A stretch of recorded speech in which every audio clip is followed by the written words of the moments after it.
Buonasera, good evening, and welcome to Fate's Grip, episode 43, Shiver.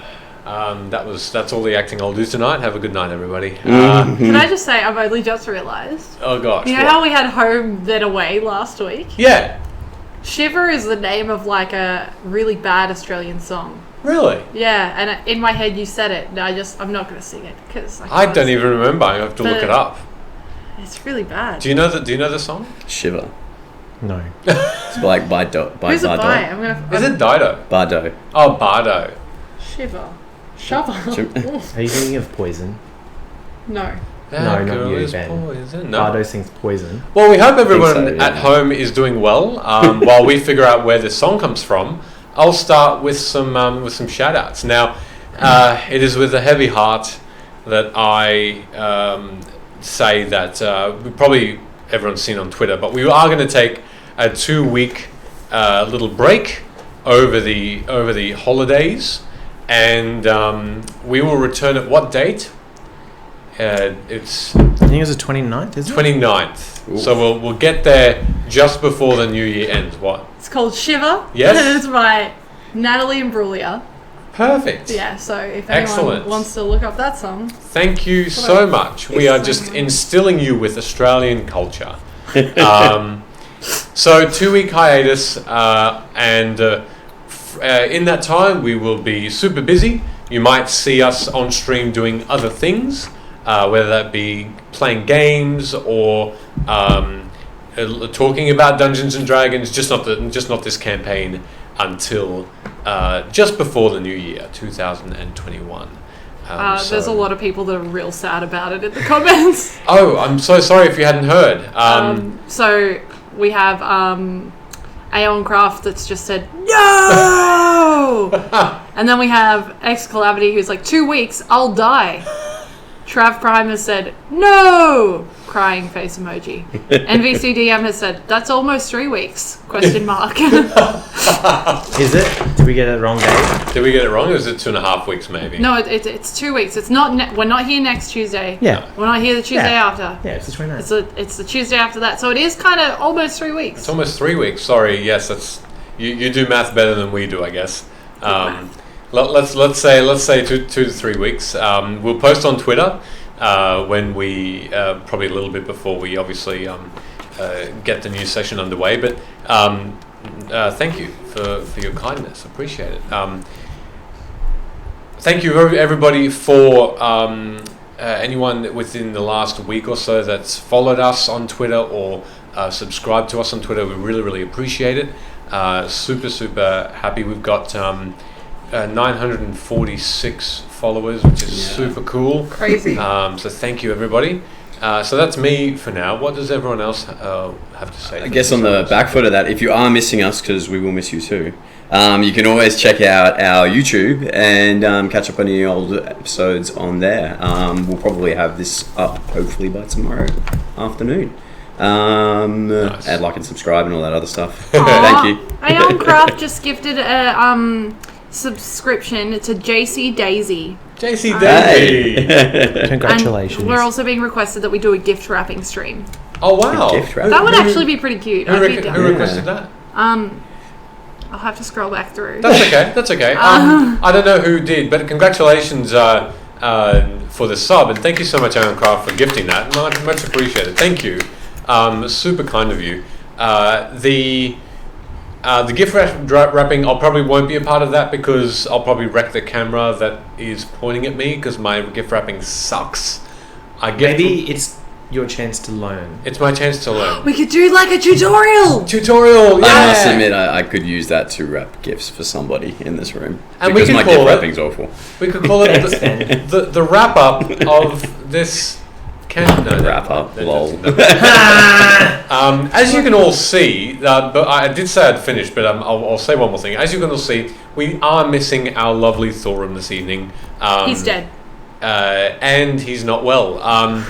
All in all, it makes for a beautiful, intimate scene this evening for our lovely last for the next few weeks. Okay, you guys go.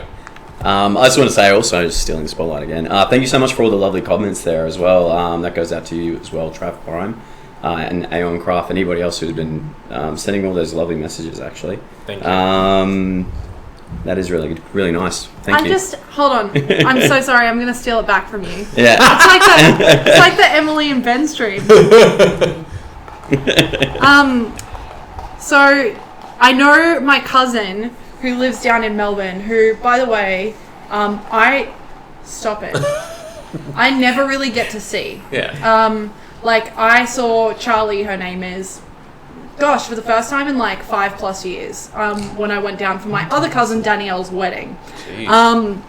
And Charlie and I connected after so long because she plays D&D. Oh, sweet. And so we like spent the whole reception talking about D&D. I'm like, let me tell you about every single character I've ever made. And like she knows way more about D&D than I do, Oh, wow. and she's way younger than me. So absolute legend. Nice. Did not realize until now her handle is JC Daisy.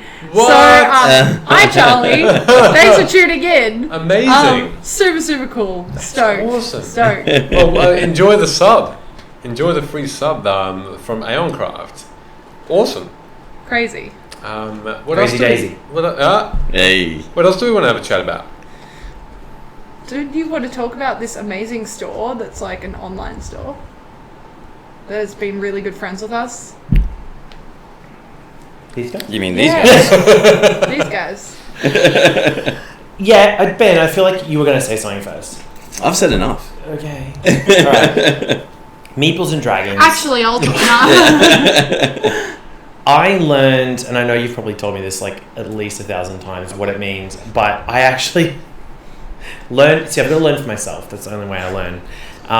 What a meeple actually is. So I was playing a board game with a mutual friend of ours, and I was like, he said, "Oh, blah blah blah, pass the meeple," and I was like, "What? What is? Is that what a meeple is?" And it makes sense. Like, I don't have a picture of one right now in front of me. But that little person thing, I didn't realize that there was actually like a thing that referred to game pieces. I thought it was just specifically that thing. Anyway, I digress. I know what a meeple is now. I'm sorry, Sarah. But yeah, they're amazing. They've got an awesome online store, and they support overseas companies, but primarily local companies as well, trying to grow the D&D community. So if that's something you're passionate about as well, support them and check out. They've got some really cool merch. They've got like class shirts, which Rook is also wearing. Emily decided not to wear hers today because she Me and Michele, we consulted each other beforehand. decided and we were like, not to. Do you know what? No. Let's go against the grain. That didn't happen. Anyway. They also stock dragon baggins. True. Who? What? They're called dragon baggins. They're super cute. They're a really cute way to store your dice. It's like inside this little handmade dragon. Yeah, And I've seen that to thing. support the LGBTQI plus community, they do them in all the different flags. So you can get like a bisexual dragon baggin. That's such a long phrase. Yeah. It's really I love it. cute. I love them it. so much. They're adorable. It's cool. But one thing I'm really sad I missed out on is they're doing a dice advent calendar. So every day you open a new set of dice. That's cool. Oh, wow. And Yeah. Damn. yeah. Isn't it one of those Well, things? Yeah. That sadness is something. Share. Saddening. Cool. been a while I'm gonna let since- you. I'm gonna let you dig that hole for yourself, Amara, while we continue. What do you mean? With the being sad. Dig your sad hole. Hole of sadness. So We'll just move on. Yeah. I just want to do another shout out as well. Thank you for the sub. I hope I'm saying this right. Sticks. Sticks and Stones. That makes sense. Sticks and Stones. Yeah. Thank you. So appreciate it. Thank you so much. It's like this is our Christmas gift. Apparently. Because we're not going yeah. to see anyone till Christmas. That's right. Good point, Feel yeah. free to give us gifts. No, I'm joking. I'm joking. Do a New Year's stream. Gift subs. And don't forget to follow Thorum's gaming channel as well. Oh, lovely shout out. Sheldon McRory. Oh God, what happened Macaroni. to Are we still? Oh, cool. My program just had a bit of a spin. It's okay. We're actually not live. I didn't. Oh think my so. god, imagine if we weren't really here.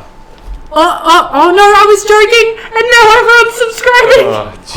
Oh my god, guys! Hype train. What does that mean? Gee. Oh my god. What is a hype train? What does that do? They're hyping us up. Okay, so Aeoncraft gifted 1 sub to Trap Oh, Crime. I accidentally just And- subscribed. NVCDM. No, you didn't accidentally just subscribe. NVCDM gifted 10 subs. For God's Gee. sake. Oh, but I took one. Is You that don't what get happened? to choose. No, you don't get to It choose. just said whether you you've get- subscribed when I NVCDM. tapped on it. Yeah, so NVCDM gifted the following people: PW 2011, Oh no. Blast Powder, That's me. Sheldon McCrory, Landon Arts, Killian McD62, Raging Rolls, Lemons, Hey, Dyslexic Lemons. Lemons, Dazani, who was my mum, Joel Templeton, Yay, Mum. Sambo, 999. Sambo's my dad. Holy heck! There you go, your dad as well. MVCDM, thank you so Yay, much. Dad. NVCDM. Man, Wow. your kindness is Oh my gosh, that's astonishing. ridiculous. Yeah. Wow. Thank you so much. Ridiculous. Aeoncraft, can't forget you. Thank you so much. Get one of these in Oh. there. Yeah, definitely. Thank Hey, you. Couch so Goblin, clap. Thank We you. will start this stream. We have to because this is the last one. But for a little bit, thank you so much. That was so appreciative. Thank you. We hope that you enjoy us play a little game. And if you don't, pretend you do. Yeah, that's it. I mean, you're here, so cool. Please. Well, with that amazement and that shock and awe, or shock and awe, we'll get right into this. Damn. I get it. What's your And- intelligence score? 2. Thought so. 100. Not enough for that joke. I like it. All right. Well, let's delve into recapping episode. from episode 42. So, bringing it in, last everyone left off. You, Thorum's 5, or just the 5, Or Now. 3. or the 3.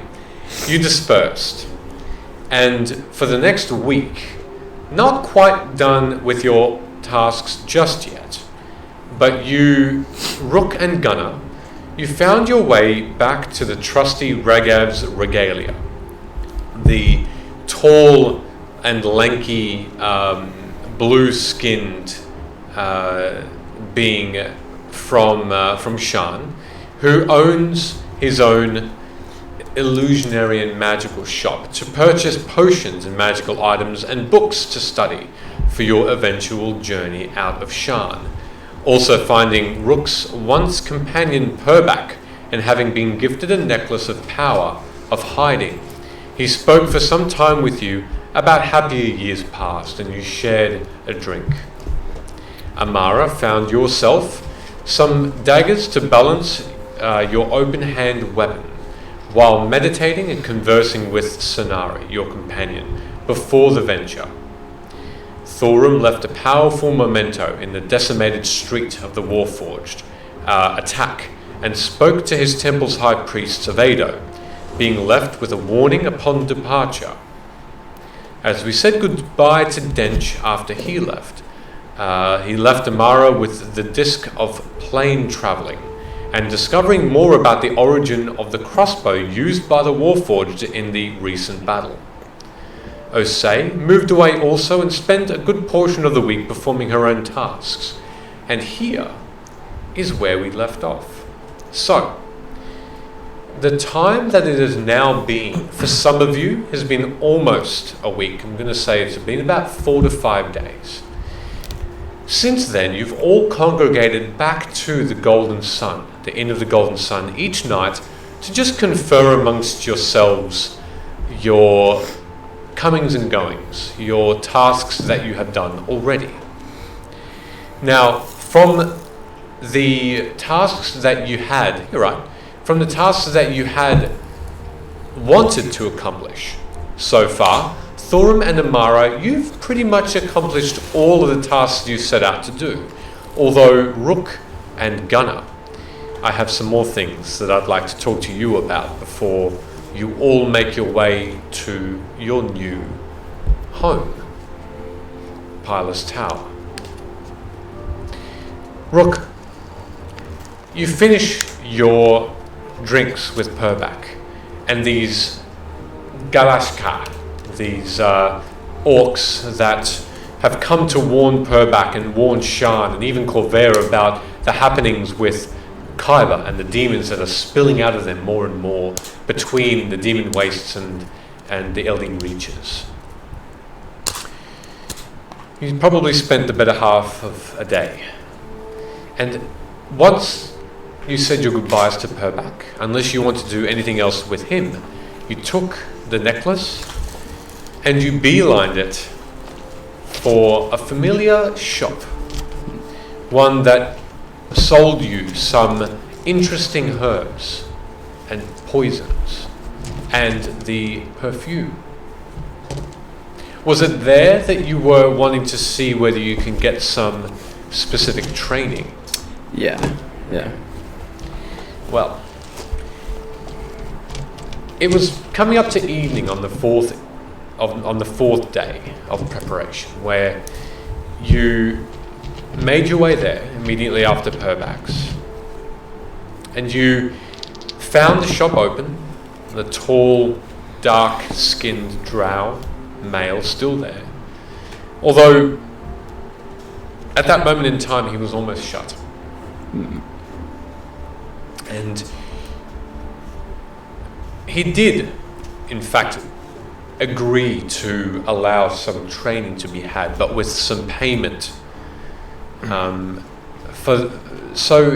guess in terms of if you can describe again, Rook, what specifically you'd like to learn?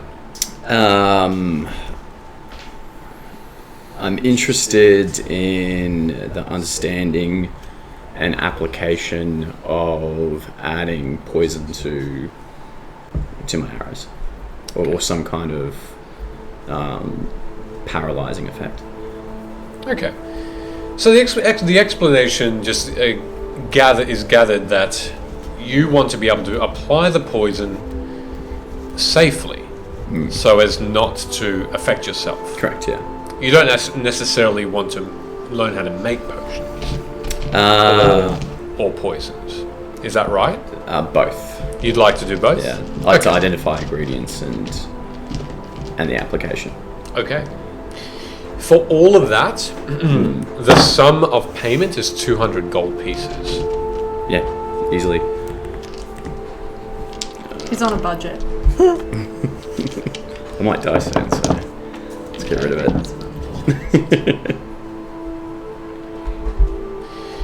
Over the next day and a half, what I need you to do is make for me 3 dexterity checks, please. As during closed hours, it's taught to you the intricacies of applying the poison safely so as not to accidentally affect yourself, especially for contact potions and poisons. Okay, so in total, 3 dexterities, 16, 15, and 17. All very good rolls. So, the application process is almost bores you, Rook. It takes almost no time for you to be very adept at taking very carefully the correct amount of dosages of certain poisons and applying them to your arrowheads and your blades. At not one stage were you accidentally infected or afflicted with these poisons. During that time as well, you are able to understand what 1, 2, 3, 4, 5, 6, 7, 8, 9, 10, 11, 12. About 15 poisons you're able to identify successfully. Yeah. Simply by memory, just by looking at them, looking at their specific colour, their texture, their thickness or viscosity, by shaking it, by smelling it. And I'll send you the list pretty much right now, actually. I should do that right now. You also understand, for the most part, how much that they usually go for, and what not exactly what each do, but these are the most common 15 you'll find throughout Corvair. Yeah, okay. Hydrate. Pardon? Hydrate. Hydrate. Oh, thank you. Yes, I sure will. Thank you very much. Thanks, Crazy Daisy. Thank you, Crazy Daisy. It's JC Daisy. guys. JC Daisy, not crazy at all. Don't be rude, Preston. Okay, I've sent that to you now. So you know the general gist of around about how much these poisons cost on the black market, mind you. These are certainly not poisons you'll find at any alchemist. Yeah. The cheaper ones, perhaps, if you looked hard enough, but certainly some of these are artesian in style. Making poisons, I need you to roll me 3 intelligence checks, please. This won't go as well.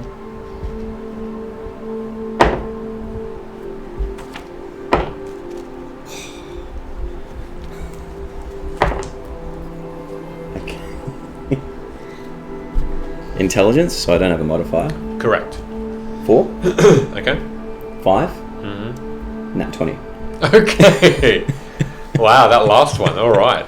So, for the purposes of this and the time that you've taken so far to learn a bit about the application of making the poisons, you now know how to make two poisons that are in the list. Okay.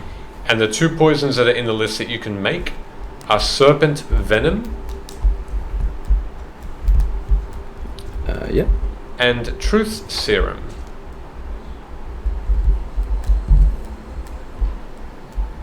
Truth serum. And I'll send you the details of those soon. But with time Does he waiting, understand chloroform? I'll never live it down. That's amazing. Amazing. Watch one of our recent episodes. It's canon. all there. It is canon. now. That's actually where Thulrum is. It's a Cannon's blast. outside. So, with the amount of money that you paid, it didn't include the actual purchasing of any of these poisons, mind you. Yep. Simply the learning of, Excellent. the applying, and then the identifying. And he's a drow, isn't he? Yes. The gentleman I'm talking to. Okay. Just to double check as well, I already have alchemy supplies. Is there anything else I would need to purchase to create those poisons? I have a herbalism kit as well. Sure, those kits are vials, certain applicators, not the ingredients themselves. So with the ingredients, you'd be able to fully fledged produce these 2 poisons. So I said, so for the truth serum, 2 seconds.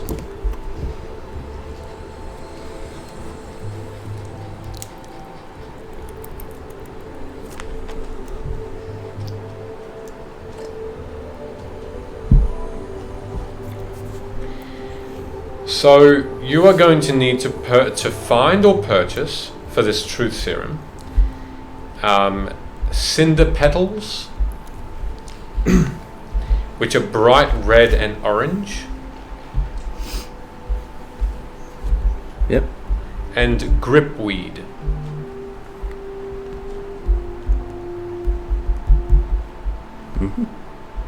That was for the truth serum? That's for the truth serum. Also a portion of holy water. Thulrum will have that. It'll be fine. Probably have the gripweed too. You're a better man.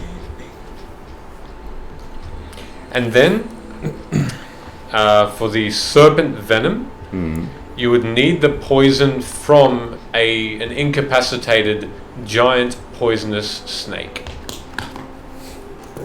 And so not a dead one, an incapacitated one. Now, the drow did mention that again, he is one place that would sell these items if you didn't want to hunt for them. Did you say the drow?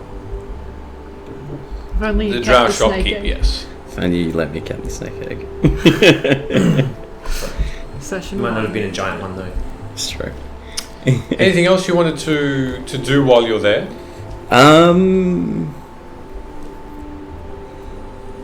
From there, I guess just briefly thank him and let him know I'll be in touch.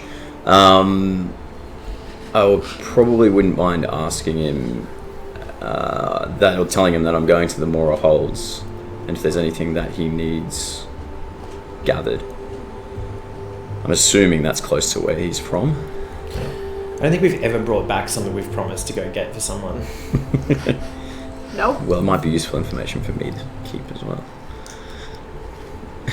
Rook, useful information? No.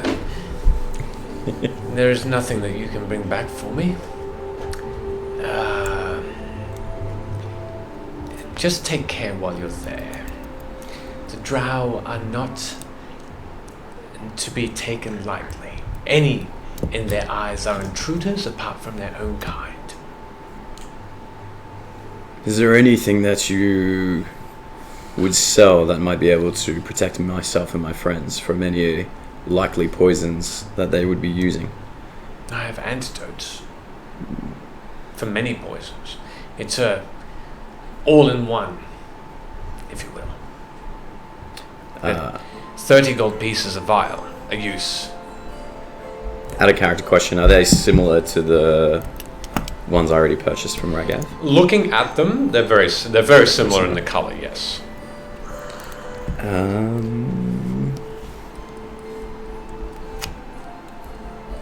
30 gold pieces, are they? Each. He's Yeah. got 5 of them. I'll take 3 of them. Let's take 3. Okay. Put them in and take the gold away. Appreciate the assistance. I wouldn't mind catching up with you to do more training at some point. It's unlikely you'll return from the Underdark, but should you return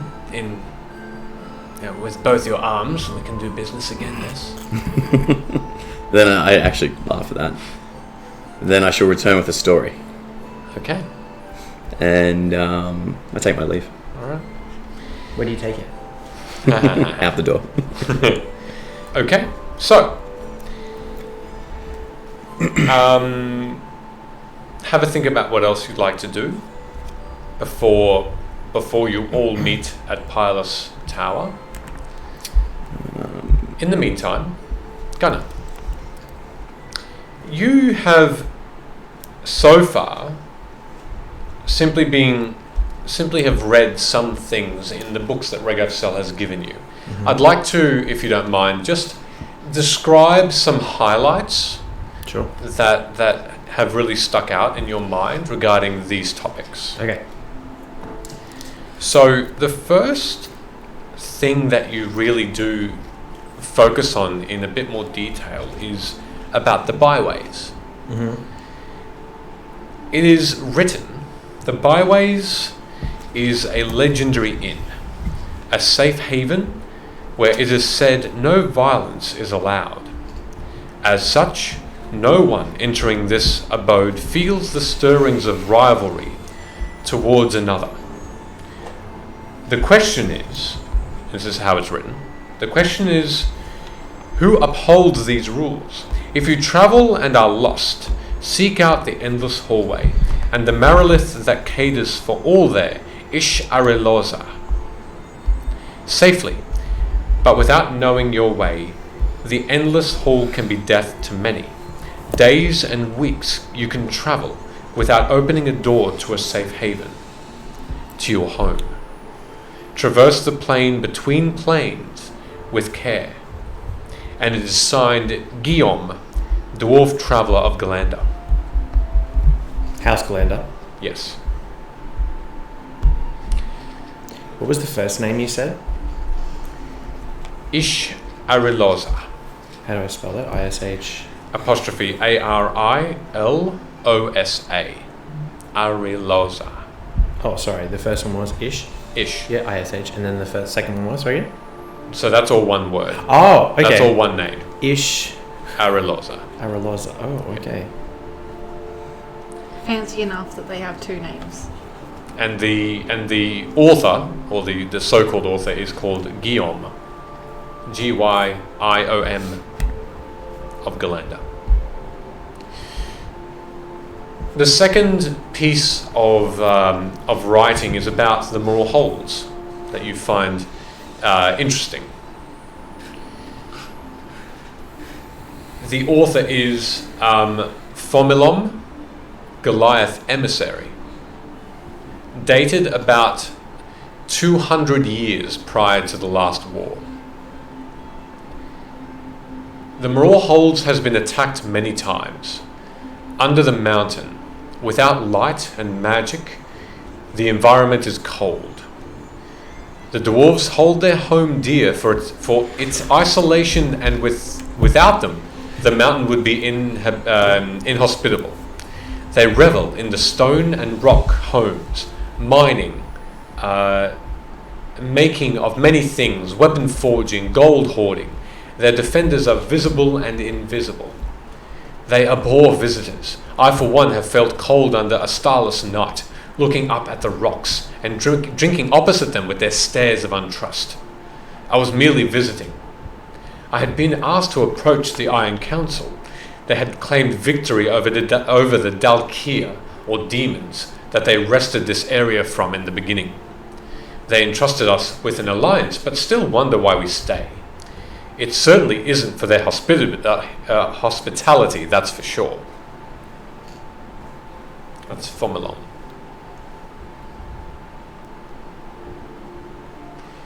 The Esoteric Order is another piece which you were sort of looking for, and came across a little bit of information about this.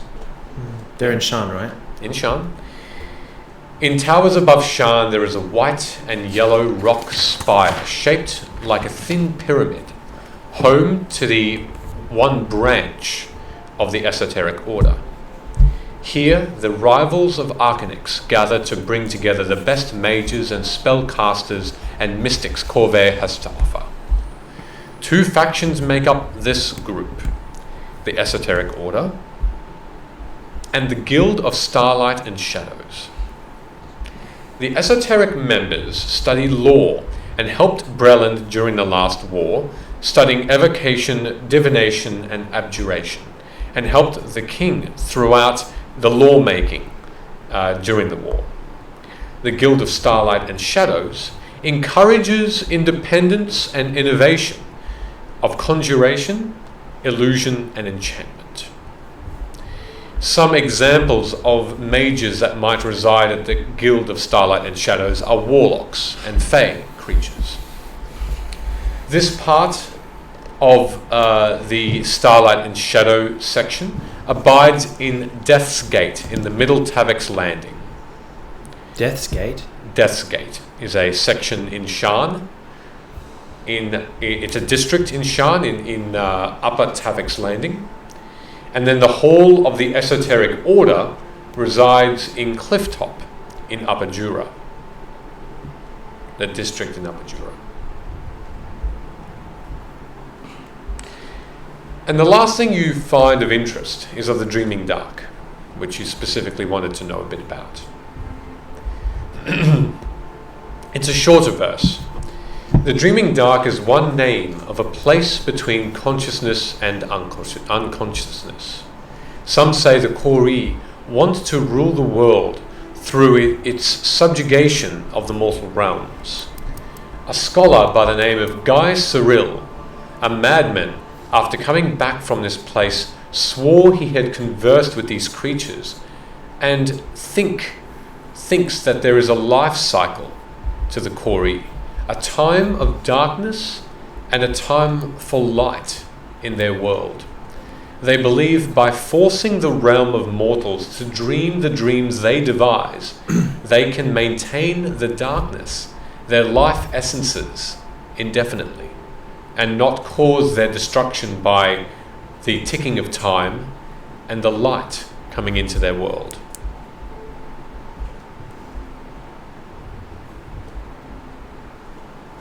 And so far, that's all that your reading really uncovers.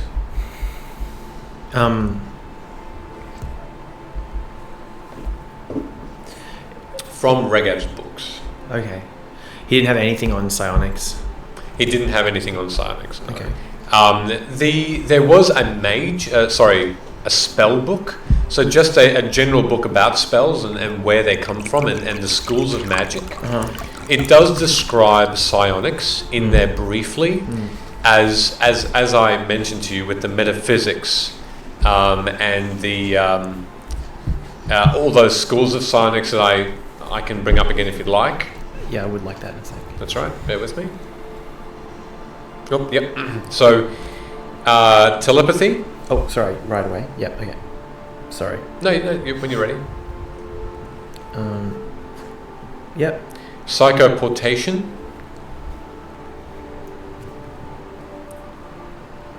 Psychometabolism.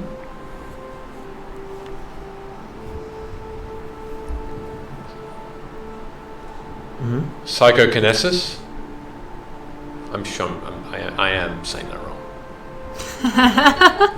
Metapsionics.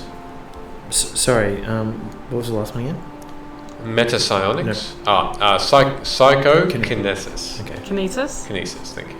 I think both are fine. I'm just making fun of him. Oh my god, I'm butchering the writing. I don't write very often anymore. I just like mash my keyboard. I make you, yeah. So like I forget the order of letters. I'm like, oh god. Psychokinesis.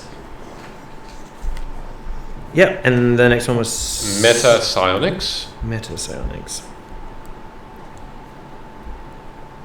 Yep. Metacreativity.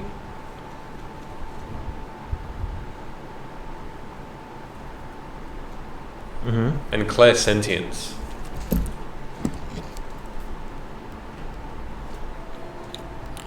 And they do discuss a little bit about how these psionic powers are manifested in a slightly different way to study than your regular schools of magic, yes. In brief detail, but not too much. Do they suggest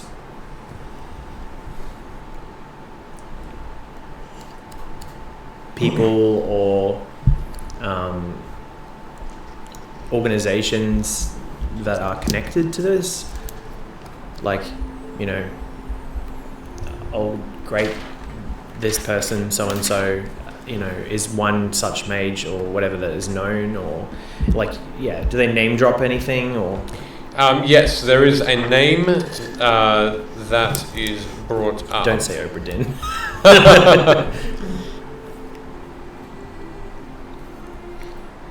Yetchin. How do I spell that? YECIN. Is it one word? Yeah.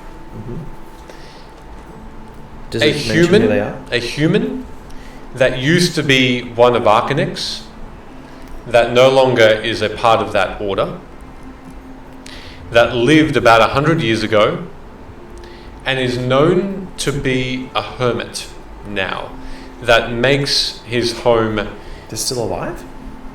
on the outskirts, yes, on the outskirts of Dargoon.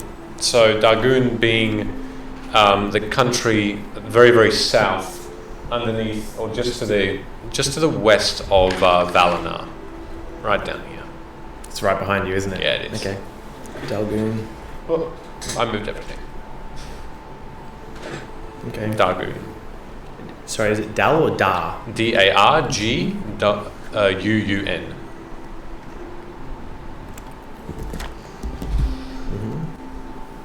All the while, Kip's eating the beetles which you had found at the nearby marketplace where they did have pet feed.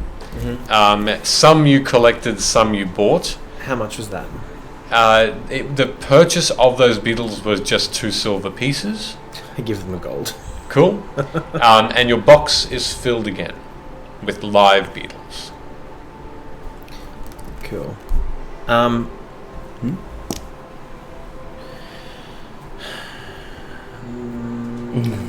long has this been? The reading, the marketplace visit, probably a day. Okay. A day and a half, just because you had to sort of sift through the books as well to get the right information. How long? How Teacup. Nice, well done. I hate it. Oh, nah. How far through Amara's training would she be then? Like, I'm assuming this is all happening at the same time. Simultaneously, yeah. Is Amara still training at this point? Yeah. She is. I might go watch her for a little bit You also did. if I can. Sorry, just before I forget, you also did find out a bit about those daggers. Oh, okay.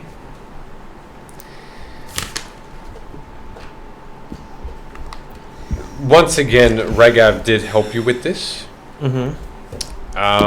So you did go back to him and get them identified. The obsidian dagger. Aga! The obsidian dagger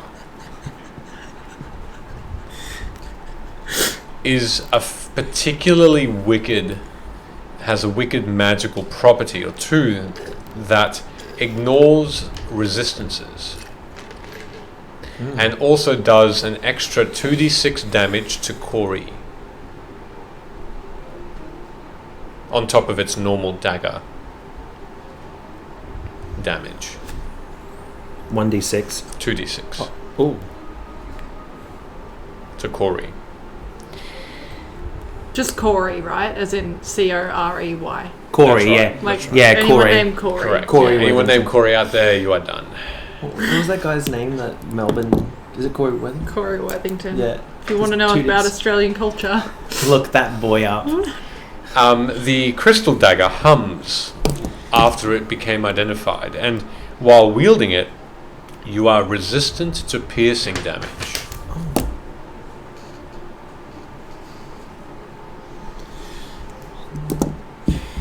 I'd love some feedback at the end of this, just for other DMs out there to tell me how OP I'm making these items for these guys, or not. We never use it. Our OP I know, features, though. I know, I You're know. like, here, have this +2 something, and never use it. Just throw it in the bin. No, I'm cool with my bow. What else? The only one. Yeah. Basically. Okay, so those are what you find out. And one was just a plain silver dagger? Plain silver did not have any magical Yeah. properties. at Yeah. all. So there was 3 though, but that was the Correct, third one, the plain correct. The plain silver. Okay. Okay. Ragav, he... Oh my god, that fan's blowing my thing. He is an enchanter, correct? Yes.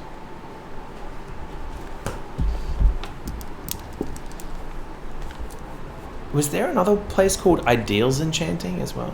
Yep. Where is that? That is in. We haven't been there, have we? Just saw it. Correct. 2 seconds. I think I might have written this down. It was run by Grun Sarit. Groom, yeah. Grun Sarit. Which was at 2 seconds. I didn't write it. Oh, Tabek's Landing. Tabek's Landing. Yep, there it is. Cool.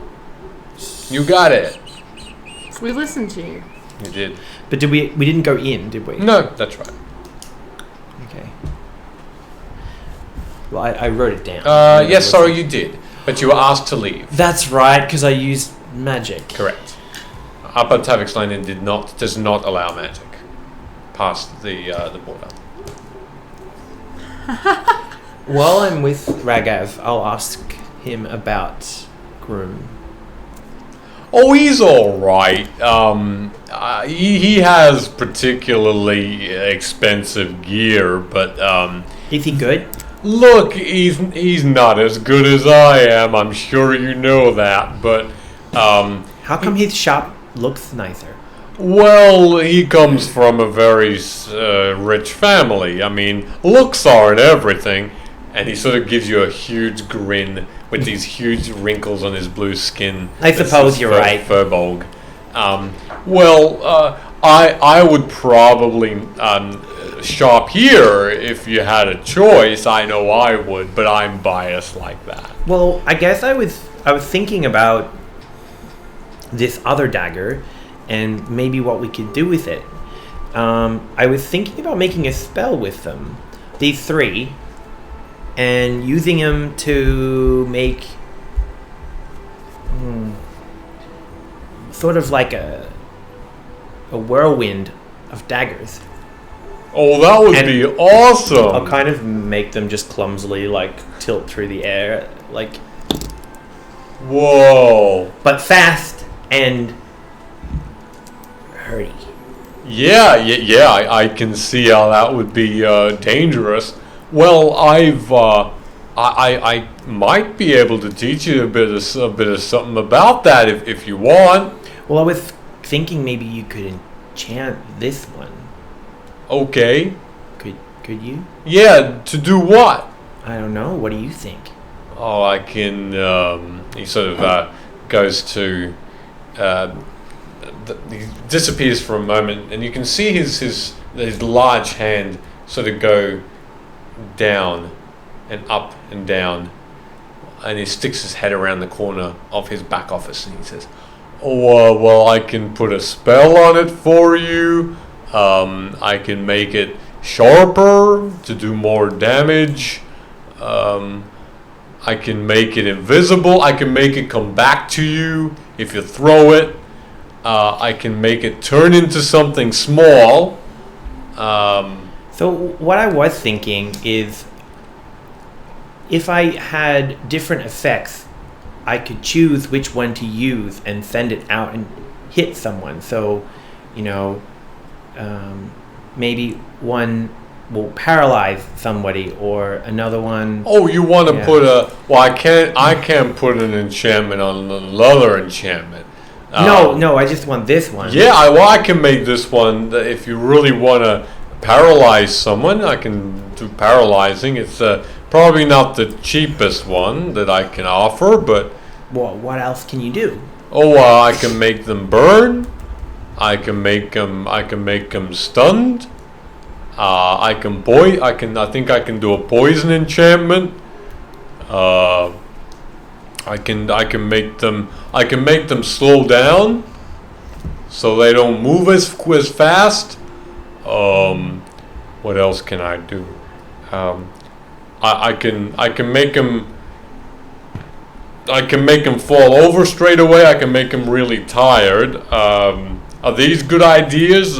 Yeah, they're good. Yeah, I'm just thinking. Sorry. Oh, okay.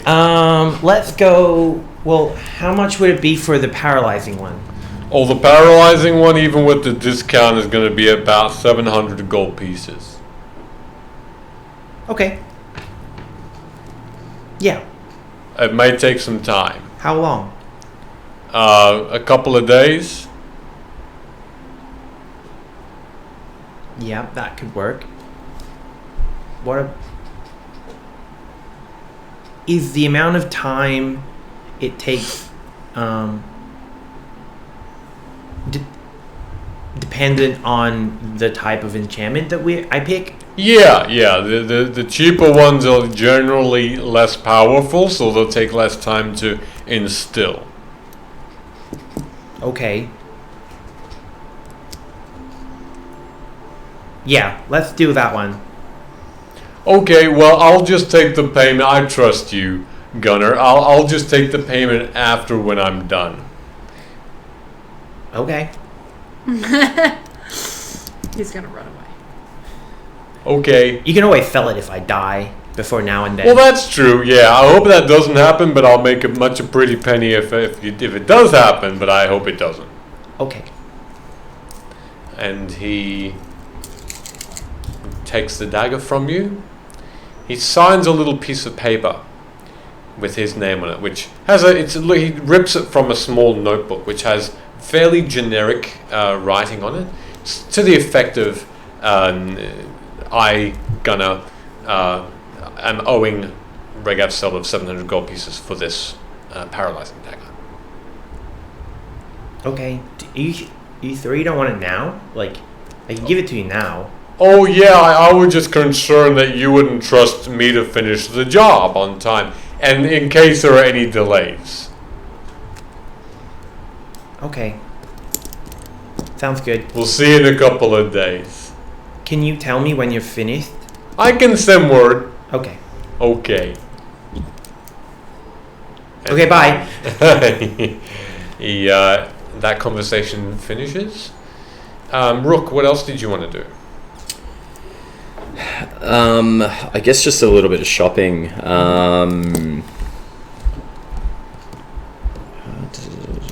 Sec. I was looking to just stock myself up with arrows and rations and the general goods that we would need to use on a long travel. Yep. Making sure my tent and things like that are all good for a long journey. With the arrows, though, I would be looking to purchase, instead of just using my generic arrows, looking for like theoretically sharper arrows, but arrows of +1 or +2. Okay. Well, just give me a quick second here. Oh, that's right.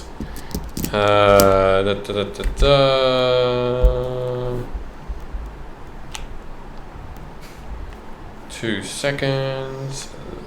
That one and that one. Okay. So with your magical arrows of +1, there it is. Okay. +2. So +1 arrows are going to be 25 gold pieces each arrow. +2, which you do find, they're going to be 100 gold pieces each arrow. So 200 gold for 20 of those. No. 250 gold for 10 of the +1s. Yeah. Yep. And if you want 10 of the +2s, is going to be 1,000. I'll get 20 of the +1. Yep. Okay. So 20 of the +1 is going to be 500. 500. Yeah. Cool. 500 gold pieces. And mark them down. Now, arrows I haven't yet needed for you to really tell me what you're using, but you'll have to announce it. Yeah. And if I'm see using this special if you're ones. using it. Yeah. And Yeah. then Definitely. the magic does end once you use it. Creature. Yeah. Okay. Cool. Do you want to take any extra gold off me to top up? Oh, rations? Rations, yeah. How long do you want the rations to go for? 10 days. And just for you? Yeah. That'll be 20 silver pieces. Okay, cool. And what else? So do I add 10 packs of rations? Yep. I think I've got everything else I need there. And then from there, what day are we on? Day 5 after my time spent with, or day 6 is it? Day 6. 6, yeah. In which case I'll be heading back towards the castle to spar with King Bronwyn. Cool. Amara, did you want to do anything else in the last few days you had? I would just be like, I guess I'd be at the Golden Sun. So what I will be doing is trying to practice my shoving people. Okay. With my mind on just random drunk people. Sure. And like trying to, I guess using that as like a way to kind of see if it works, but if I really hurt someone, they're drunk, so yeah, pass it off that way. Can I also, like, just, if I see it happening, can I talk to you about it? Yeah, if you're there. I would also be trying to hang out with Osei as well. Yep. If she comes back to join us. So do me a favor and roll 5 percentile dice. So Oh, I didn't think I'd do basically a D100 5 times. And just tell me the number. I have 5 of them. Just You so do? Yeah. Jesus. And just tell me each Oh, roll. I'm gonna need one. Do you want? Yeah. Yours can be the. Okay. Yours is the ones. Okay. And Gunnar, you're there at the time too. Oh. I Wait. don't know what that was supposed Double to be 0. What's double 0? Well, what's the other number? 100. 7. 7. So it'll be 7. Okay. 70. Oh. No, it's 70. Oh, it's 70. This is my 1. This is my 1. This is my 10. This is my 1. Yeah, you need to know which one's yours, Okay. yeah. Yeah. That's why I said you're my 1. Okay. Okay, so that's That's screw that romantic. dice. 22. Okay. This is going so well. Jeez. 2. There Okay, we that's go. better. 76. Mm-hmm. Or is that 9? Your dice is strange. Oh no. And a 7 again. Okay. 70. No, just a 7. A 7. Okay. Take look, your dice. the concentration was hard done. You didn't even for the drunken people who don't really have a lot of will to resist. You're still practicing. Only one of those 5 people over the course of a day, you were able to successfully know that when they tripped over, it wasn't because they tripped over a leg chair. It was your doing, and you successfully caused someone to fall over I'm going to be frustrated with myself. with your mind, which you have never really done before. Yeah, I'm still going to be frustrated with myself. Perfectionist. Yeah, and I guess I'd just be like catching up with Gunnar. Catching up with Osei. Osei only really ever comes back to the Golden Sun Inn twice. Once after day 3 and once after day 6. After day 5. I want to be like, after my conversation with Dench, I want to be keeping an eye on like, not, stalking her or anything. I just want to be watching her behaviour and see if it's like any different to what I'm used to.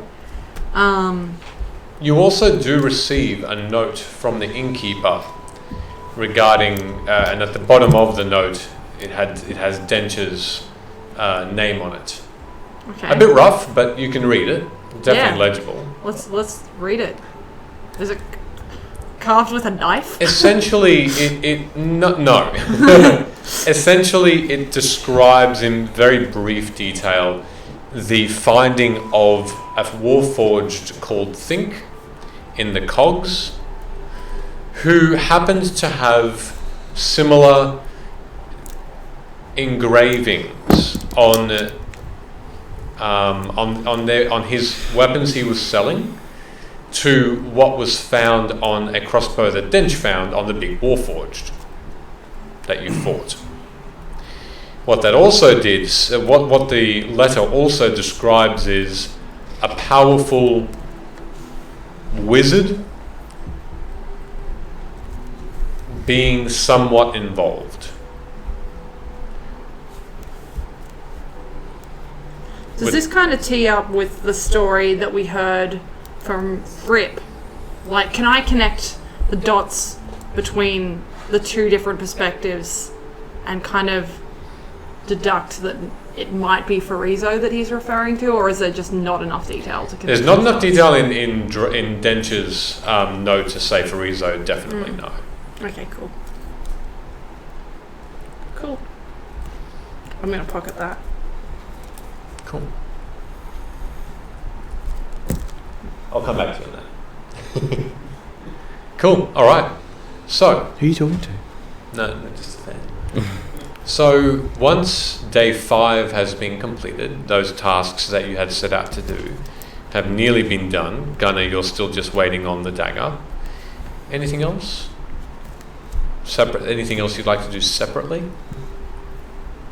No,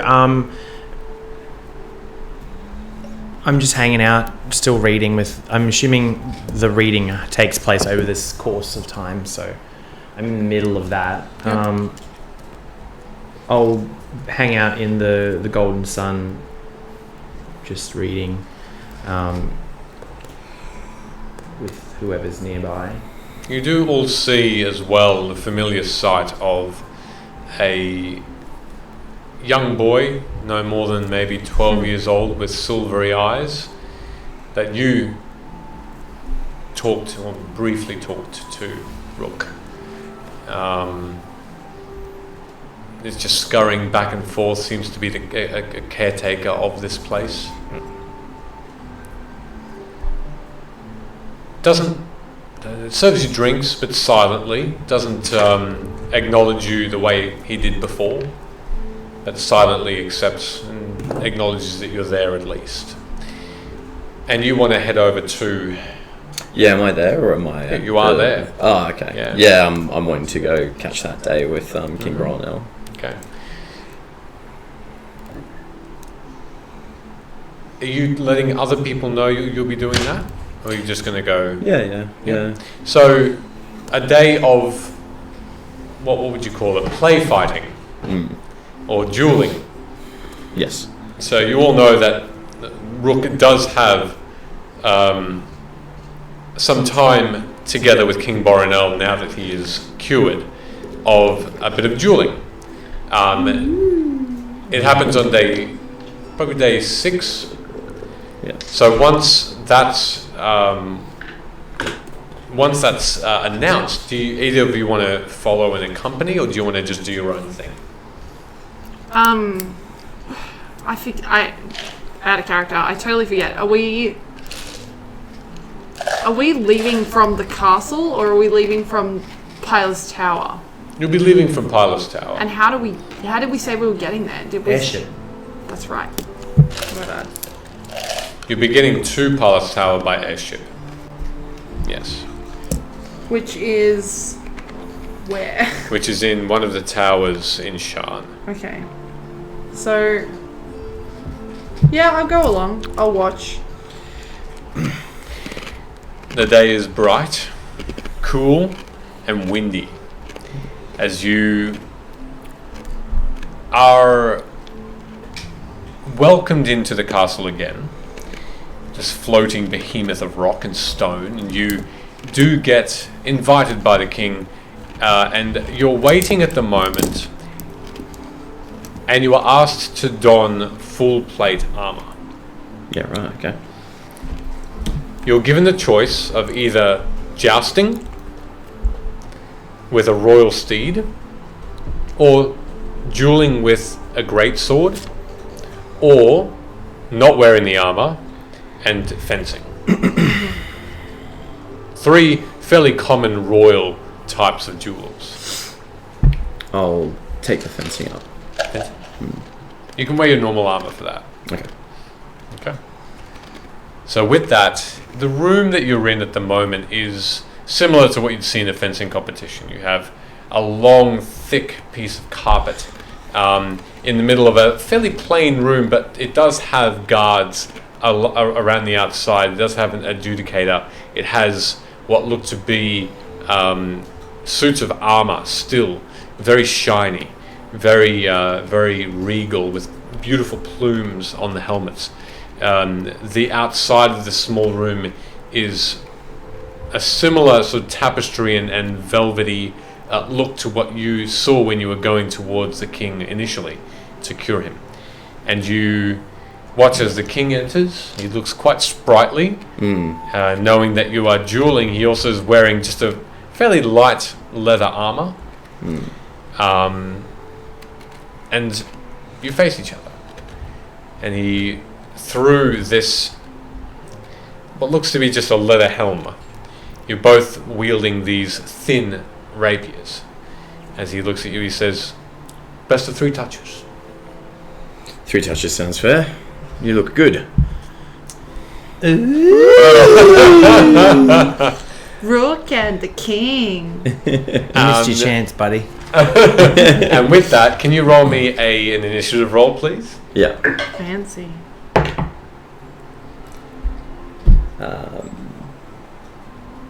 Now, that was only with the bow. Do I still get the +2 or Only with the bow. only with the bow? Okay. 23. 23 initiative? Yeah. Yep, You even needed that. you dive in, make an attack roll for me. And am I using Dex or Feels rushy. Yes, you will. It's a finesse weapon, so yes. Yeah. Yeah, not great. That's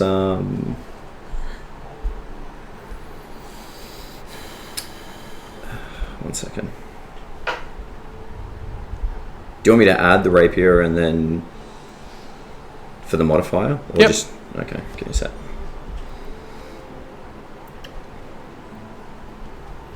How about that fencing? I feel like did I come with you guys? I went. I would have gone with you. I feel like this is like us watching Dad play sport, and I'm the kid like on the sideline just reading his book. I'm just trying to see if I can beat him in a fight. That's what all mums do. so 16. 16. Okay. As you lunge, you're very, very quick off the foot, and you go just to strike him straight in the stomach, and you watch as this whip of a thin rapier just parries completely, and you're just almost put off guard as he comes in to strike against you with a flourish around the neck. That's a 4. He's going to go off balance and just step 1 or 2 off the actual carpet. He sort of rights himself quickly, but you are right on the curve. You're going to do another attack roll. Ooh. 17. 17. With that, you go to strike him again in an unarmored shoulder, and he whips the rapier away just. He's very quick and very well trained, and he spins with the momentum and tries to slam into your, like he spins around like a ballet, like a pirouette, and tries to slam the the rapier in your back. That's better. That's a 17 to hit. Meets beats, yeah. Yep. Just so you know, if we want to be famous, we can follow the link in the Twitch chat. Thank you, Bart. If it hits, he slaps you and it stings. It has a bit of a like a there's a bruise will be there, and the adjudicator, this older woman says, 1 for the king, and then you take your positions again. Roll initiative. Oh. Well done. You won't catch me off this time. You won't. What? I think Rook just got hit. Oh. 19. 19. Okay, you go first again as you lunge forward. 10. A 10, no. Easily he steps away as you just push the rapier into thin air. He goes next. Oh, that's cocked. That's a natural 19. Yeah, hits. And with that, as you lunge, you just feel that on the side where this other arm is just like, a good jab with the rapier. There's a little bit of blood that's coming out there. And he sort of gives you a bit of a laugh and says, Rook, come now. Third for the win. Let's go. I shrug it off. Should I help him?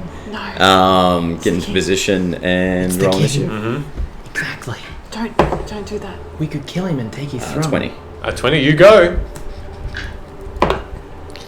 Jokes. I'm just kidding. That's a natural 17 with a 9. A 9. Grace, you do.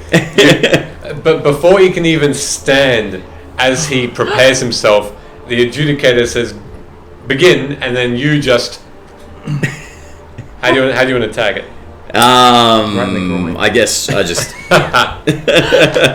Great dash stuff. in and go straight for his chest, taking the opportune moment. All right. He tries to parry, but just in an instant, like the wind, you meet his chest, and Have we got like visors on? Or? nope. Rook just stabbed the king. I just wink at him. Yes, we're one step closer to the throne. He looks at you for a moment with these squinted eyes.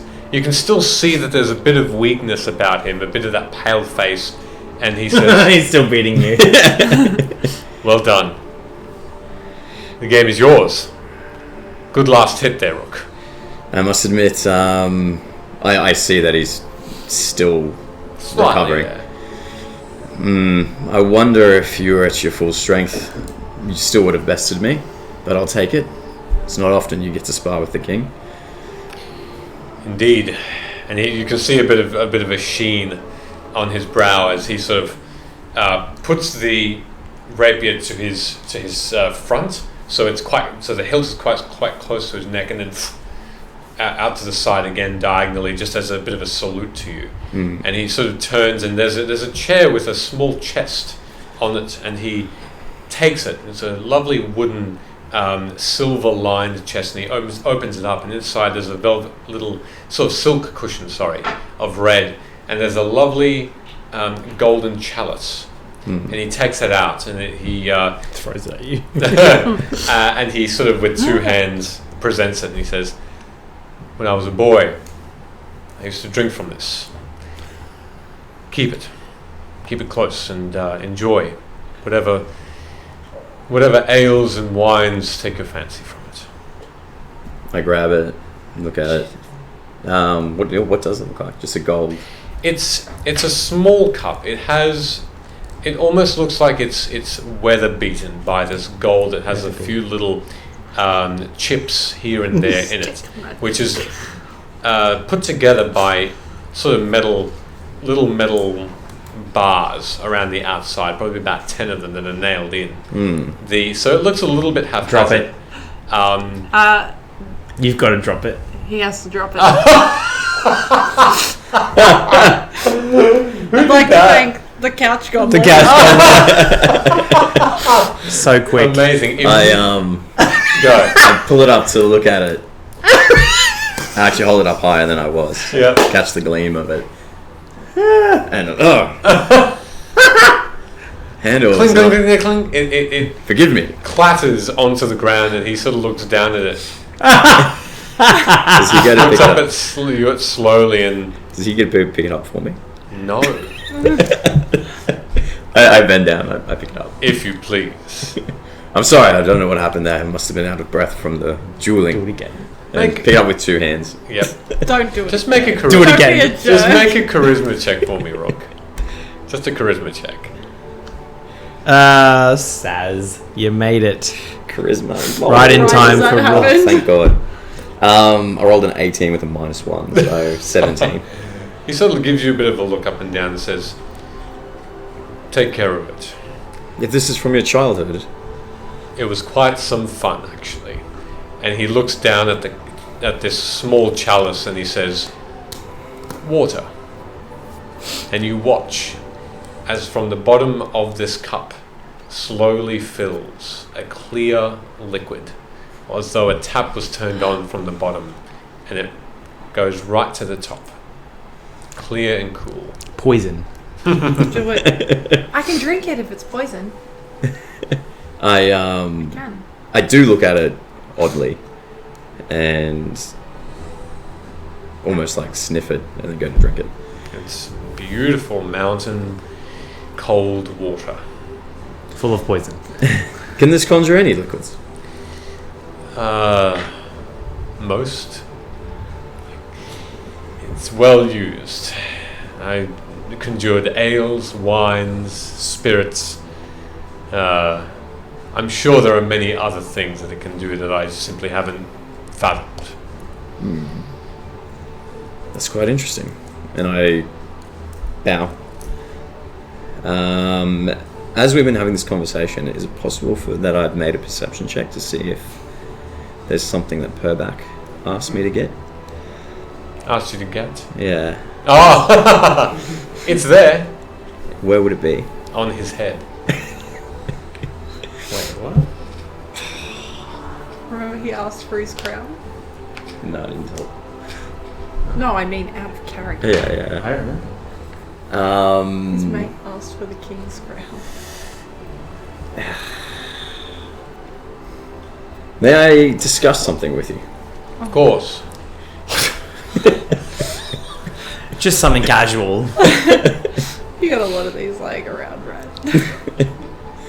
I have a request of you Jesus Christ. that may be of quite some significance. Are you aware of the Galashka?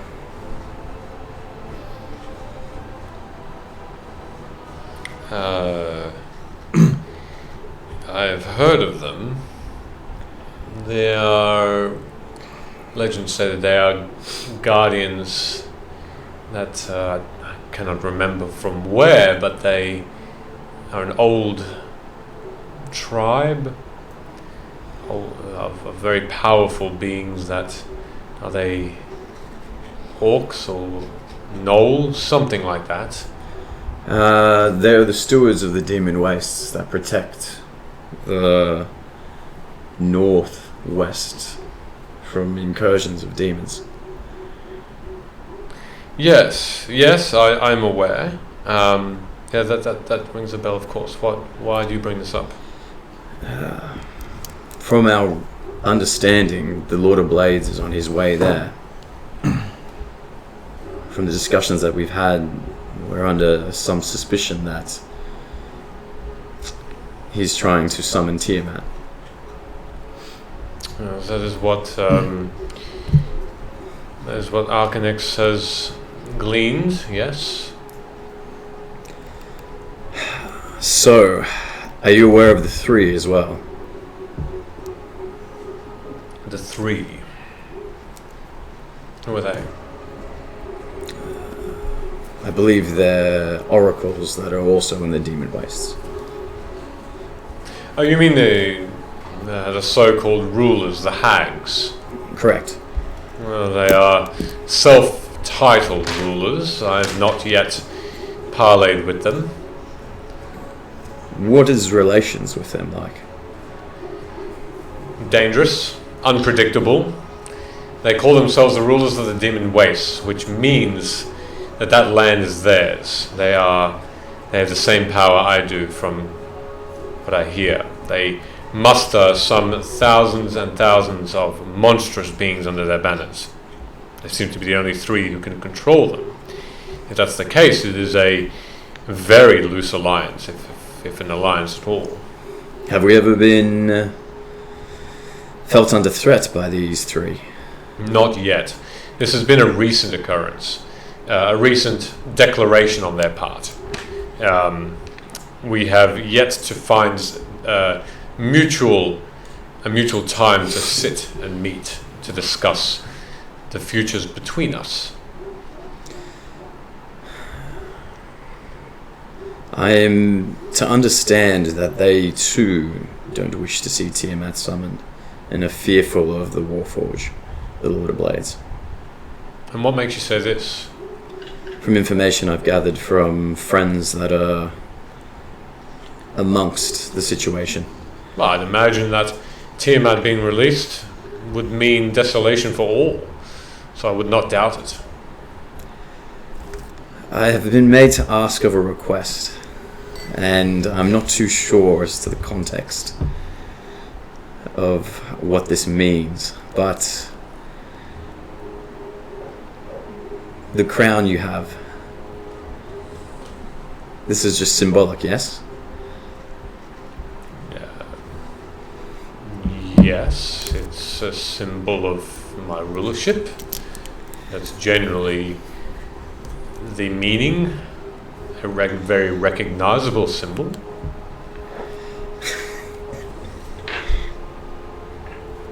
I've been asked to retrieve your crown. To what purpose? Are we hearing this? You're in the room.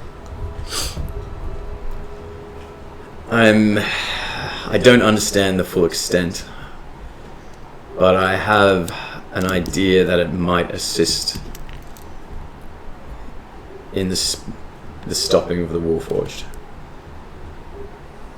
and the protection of Shan, or possibly Corvair. And so, what would you have me do with this? I would deliver it to a friend that is heading towards the demon wastes. They're tired, and at the moment they're pulling upon resources that their only hope for protecting the northwestern front from the possible incursions of demons. So I give my crown to you. A Rook of House Orion. And then say you are simply lying to me. I never see it again. you instead go east, away from here, to a place where you can sell it, and then live a very, very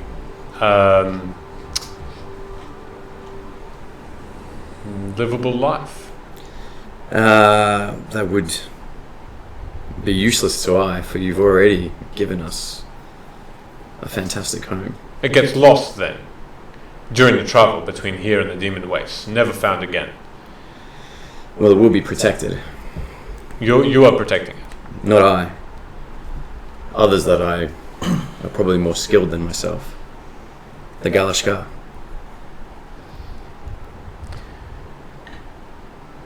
I know not the Gashkala, Rook. I do not know their intentions. I do not know who they are.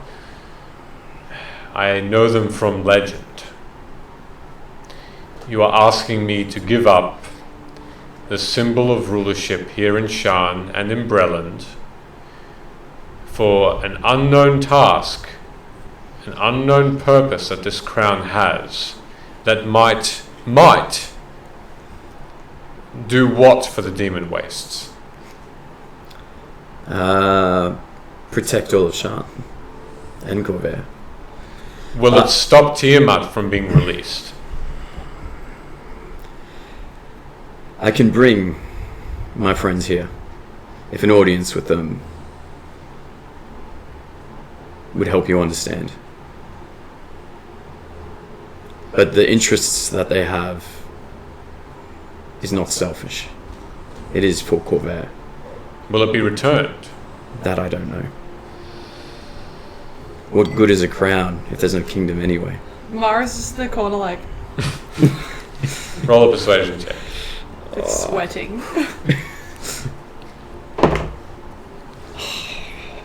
Persuasion? Yeah.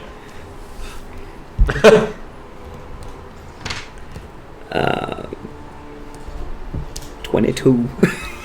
22. Okay. Was that a -1? Or No, I is rolled your- a 19. Oh, okay. And my persuasion's 3. Oh, sorry, I thought you had a -1. Just want to state for the record, there's a moth in this room. And I'm really scared of moths. So if You're the keeping stream it- sees me like go, it's because there's a moth. Can't be any bigger than that one behind you. You're keeping it under control really well. Yeah, Well done. I can see it. Or is it? It's I can just take chilling. it out if you want. It's on the speaker. No, okay. it's fine. We're not far from a break. It'll be. No, it's going to be fine. It'll be alright. I can see it, so it's okay. King Boronel looks at you and just seems to rub his eye a little bit.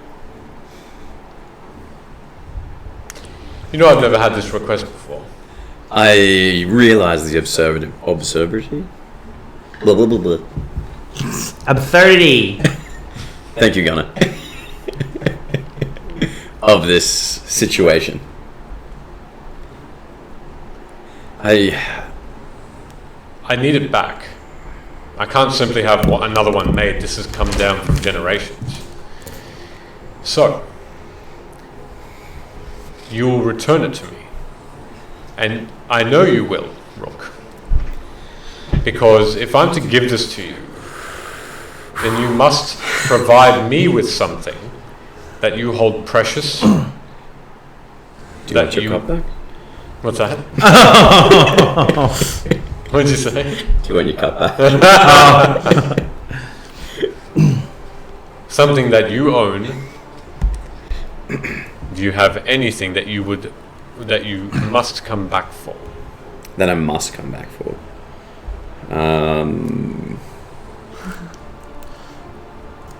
Give him your bow.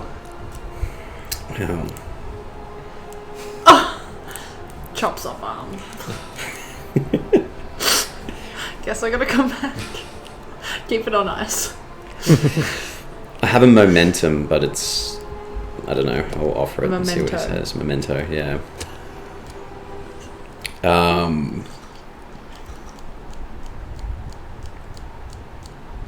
Two things. They're not of much value to anybody, bar myself.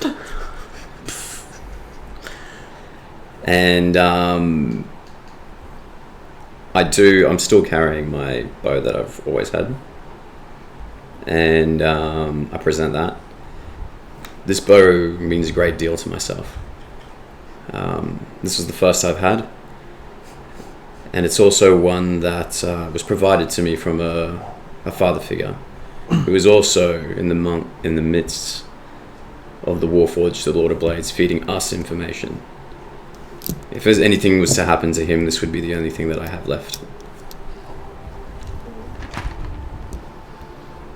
And the other? The other, an axe. It's a simple weapon, but it's one that's that's provided shelter for me and my friends and others that we've helped along the roads in Breland. So 2 weapons. Symbolic in their own right.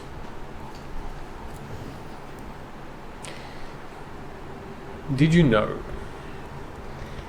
Caius the First of Carnath lost his crown one day on travel?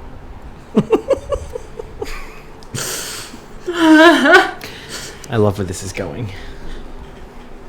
He sort of leans in a little bit closer to you and says,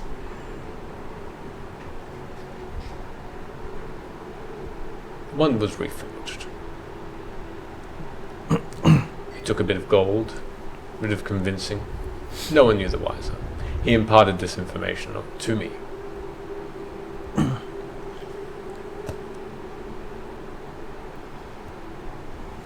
I have never lost a crown, nor, if I ever did, would anyone know about it.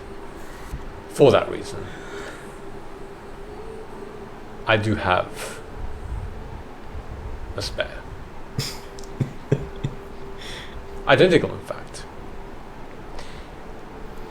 But this particular one is the original.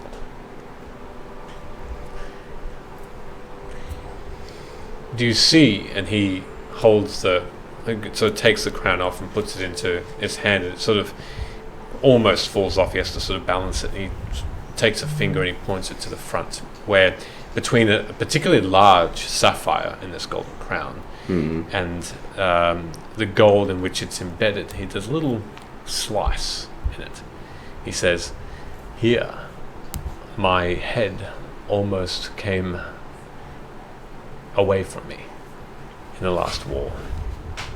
It's sentimental. Had my crown not been on my head, I may not be here.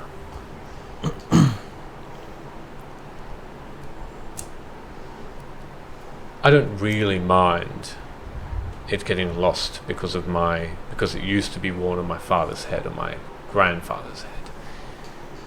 But it's significant to me. Should you not return it, I would have to banish you from Breland upon death. Do you understand these terms, Rook? With a heavy heart, I do. As New Siri resides on your lands, and this is somewhere I call home. But I feel like this must be done. Well, I feel like I shall have to keep New Sire in Breland for some more time until it's returned. Very well. And he very slowly hands it over to you. But before it's completely in your grasp, he sort of leans in a bit more and says, "Do you have any receptacle this in? Anywhere safe?" I open up my rucksack. I walk over, I guess I've put all my equipment down somewhere. And pull out a blanket that I can wrap it in. And a spare bag. Well, it must have sufficed then. It won't be travelling far. Matter of fact, if you feel it's safer, I think it possible I bring my friends here. They can collect it. You can discuss. No, you can take it. Take it to them with my blessings. Posture check. Thank you. I've been pushed in. Thank you very much for checking.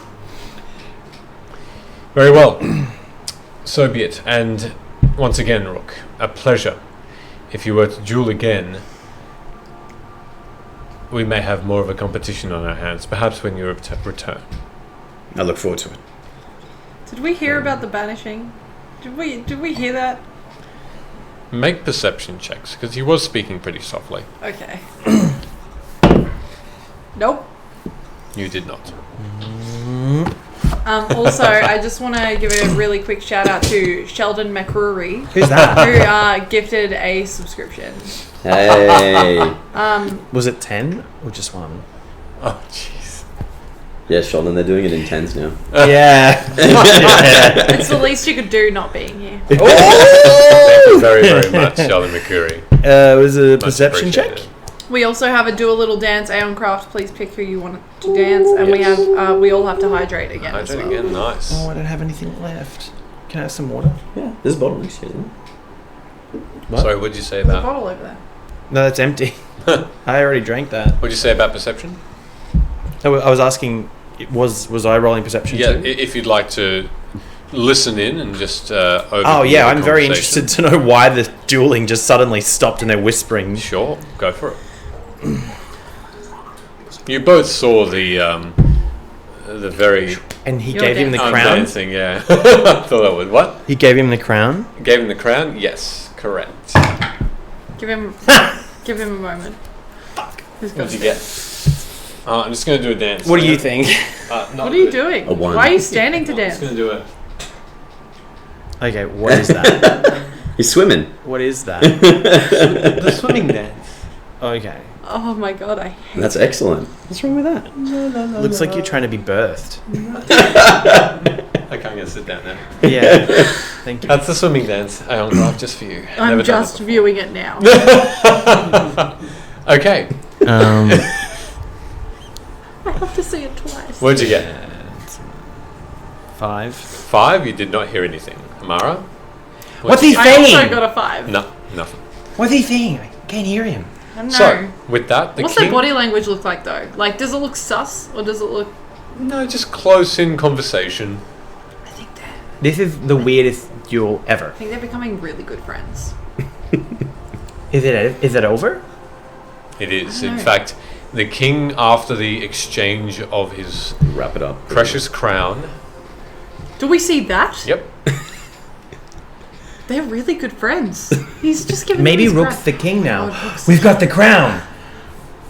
Takes his leave. We're in charge of Berlin now. Wow, he really took what I said to heart. This is not what I expected. I'm confused. And the king leaves the room with his... Do we go to the castle now? Hey Rook, are you the king now? No, Gunner. And I'm wrapping up the stuff and putting it in the rucksack. I feel like there's more There, than there needs. needs to be an explanation, Rook. Yeah. In my imagination, for a moment, I think of Barclays. And how he would probably get drunk and wear the crown. You can do that. Imagine the king finding out about that.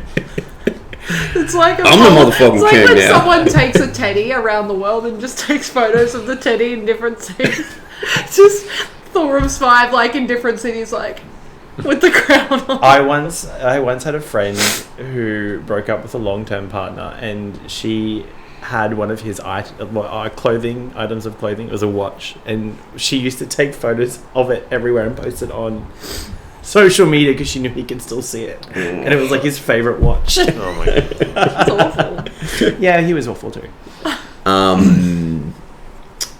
You asked me a question. Yeah, are you the king now? No, I'm not the king. Are you the prince? Are you the princess? I'm neither of those Either two. Are you guys getting married?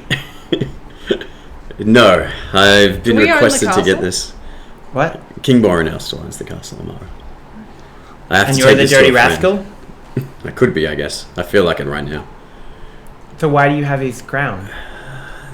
A friend, Purback, needs it. Is that the guy from the bar? Actually, out of character, you did hear that conversation, didn't you? No, you with didn't reading. Yeah, you didn't hear that part of the conversation. Yeah, I rolled a natural one then too, I guess. Purback requested the crown. Why? I'm not quite sure, but he needs it.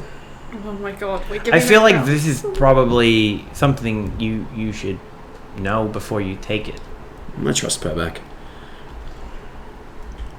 I don't know if I trust What's Purback. Purback's last name?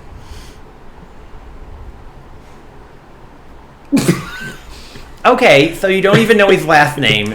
Rook, to your knowledge, he didn't have one. Doesn't have a last name. That sounds really suspicious. I've known Purback for 20 plus years. Wait a minute. How old are you? What's my last name? Kips. What's my last name?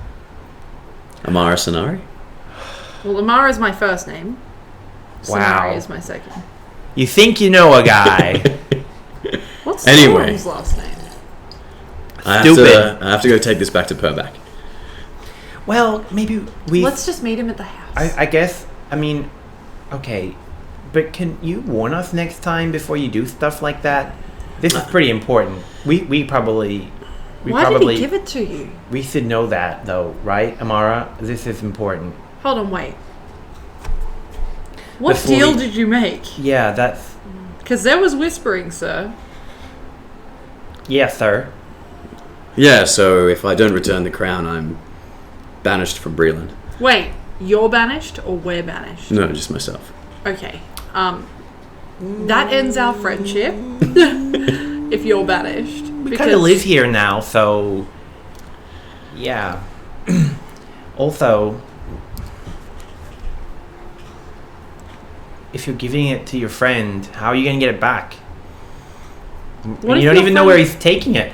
What if he plans to, like, melt it down or Well, something? I do know where he's taking it. Yeah, but what? Where is hold he on, wait. taking it? What if he destroys it? What if that's part of it? Well, Where is he taking it? to the Demon Wastes. What? This sounds so bad. This is getting worse and worse and worse.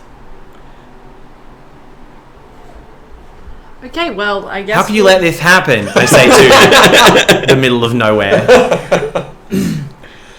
It's important. You're all aware of the Warforge, the Lord of Blades heading towards the Demon Wastes. Well, yeah.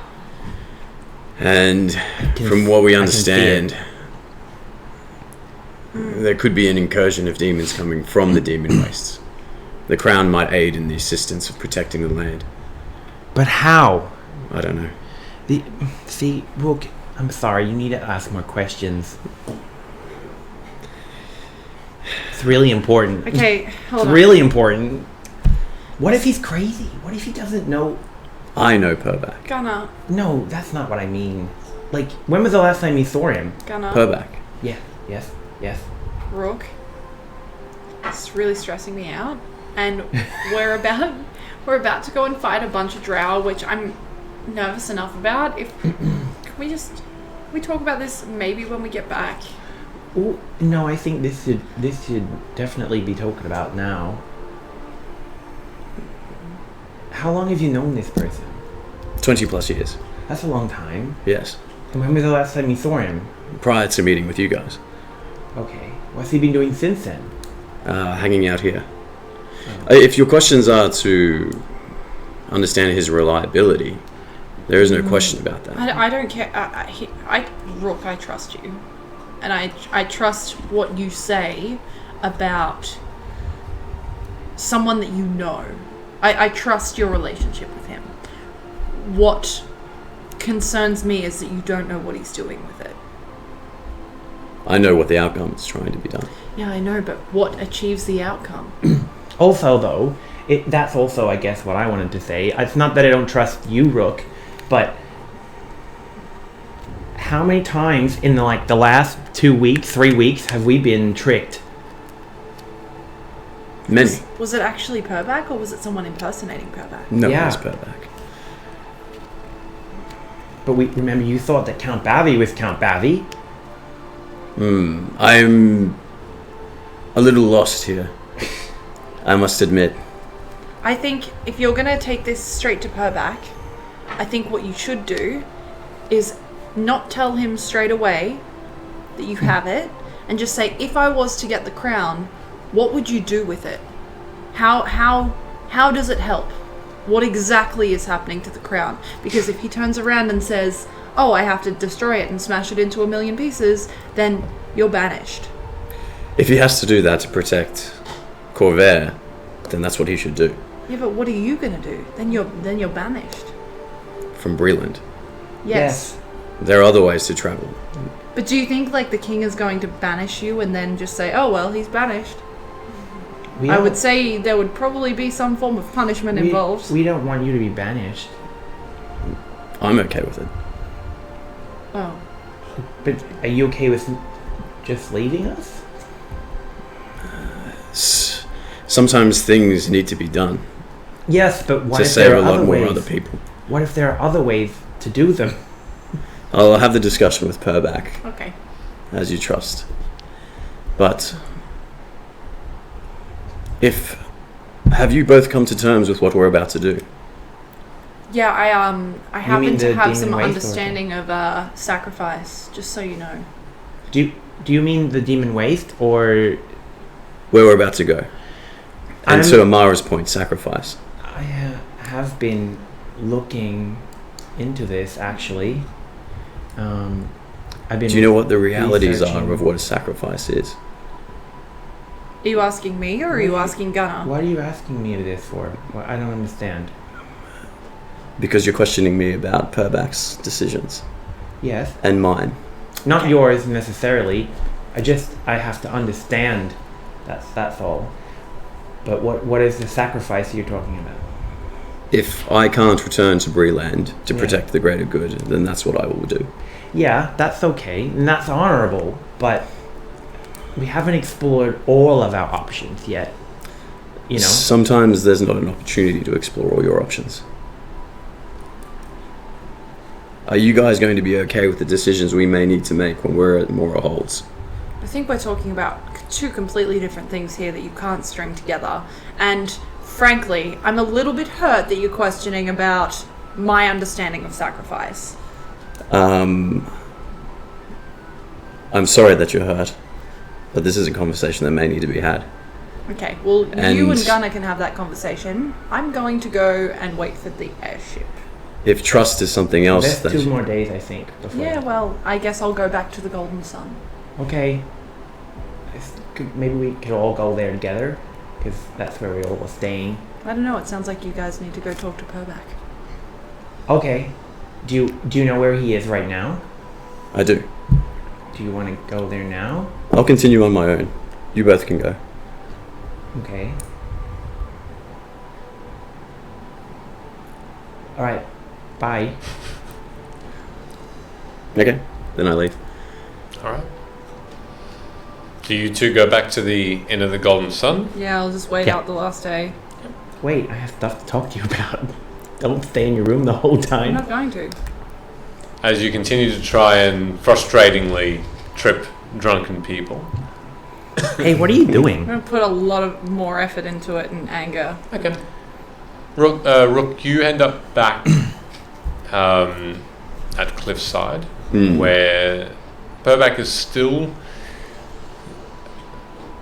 at a different table this time, and he's no longer with the Gashkala. He's by himself.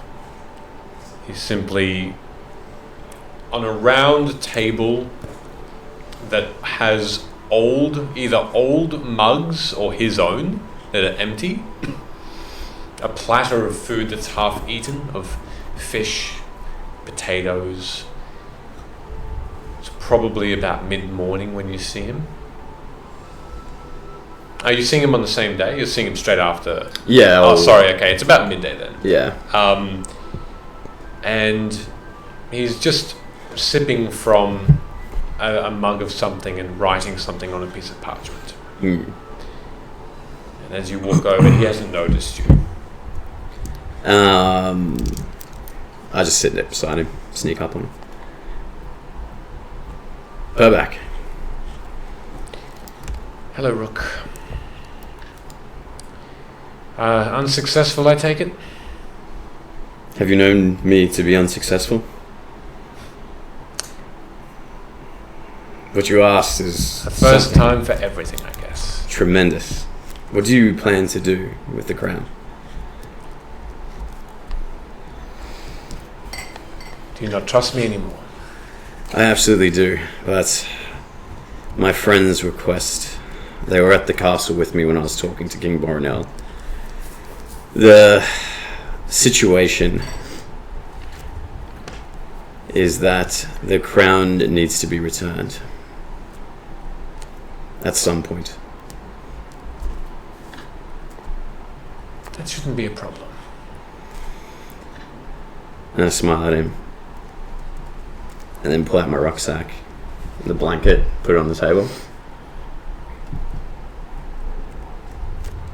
Open it up and show him. Okay.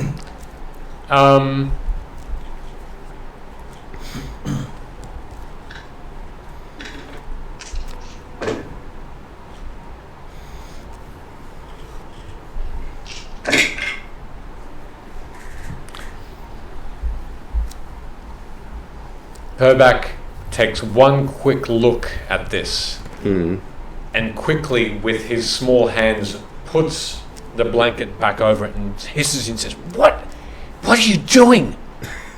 And you hear behind you say, Oh! What's that? And behind you, you see what looks to be this burly, shirtless, muscular sailor coming up. He's like a tooth missing. He has a scar across his cheek. One of his eyes has drooped slightly, and he has this little bit of a snarl on him. He's wearing this round hat on, and he sort of stumbles, and he's carrying on his side what looks to be a sloshy ale that's going everywhere. He stinks when he's talking to you. He comes up to the table and looks over you. He's probably a good foot taller than you are. What was that there? This is private business. No, it looked like gold. Do you have gold? I do. Oh! Hey, everybody! Look, he's got gold! And you watch as a mumble and a bit of a ruckus starts to happen around this small inn where there are a few people sitting. There's probably about 10 or so in a potential 50-odd seating inn, and all 10 of them start to get up and they start to all make their way towards you. Make a perception check.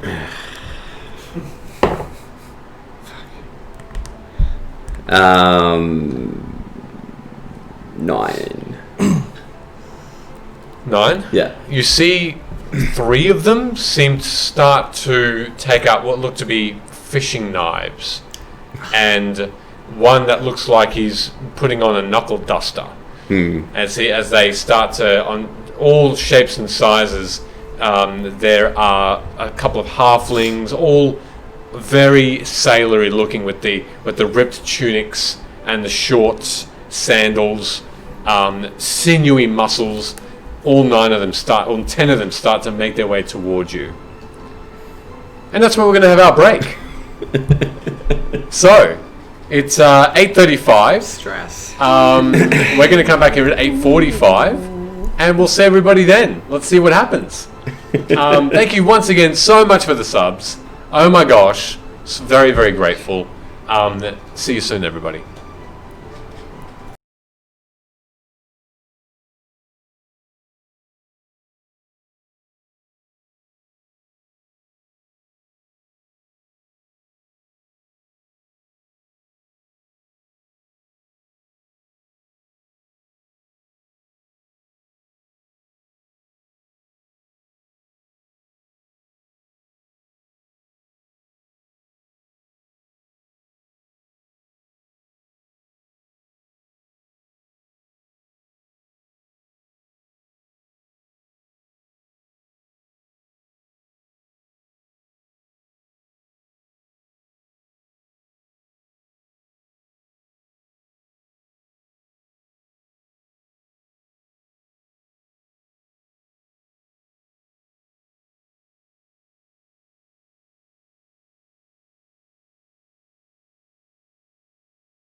Welcome back, everybody.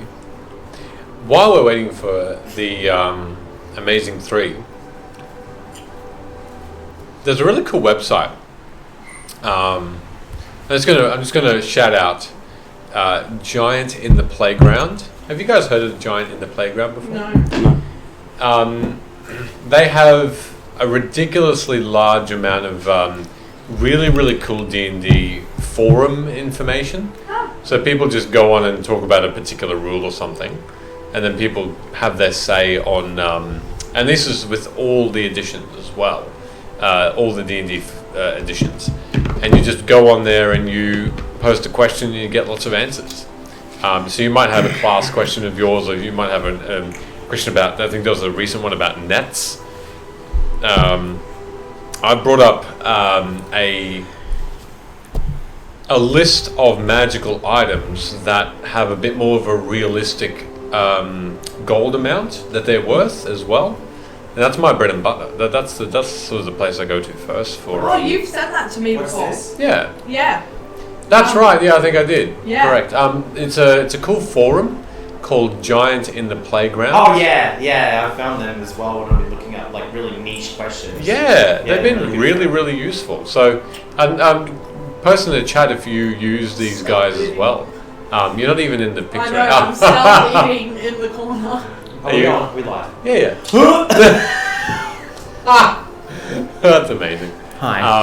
Hi there. Hi there. He was totally prepared. I had no idea what I'm live. Lucky I didn't say anything ridiculous. Okay. I'm going to Yeah, that's duck out for a moment, That's and fine. I'll be back. Yes, we'll be doing something a bit different for our giveaway. We're still going to be doing the dice giveaway, but it's only been a week. I thought it had been 2 weeks since we announced our giveaway for the large dice, so or the large die. So we will obviously we'll have the 2 week hiatus, but we will organise a time to announce the winner over the next week or so. Once everyone has had a chance to enter. So not to worry, we won't have to wait until when we come back anyway.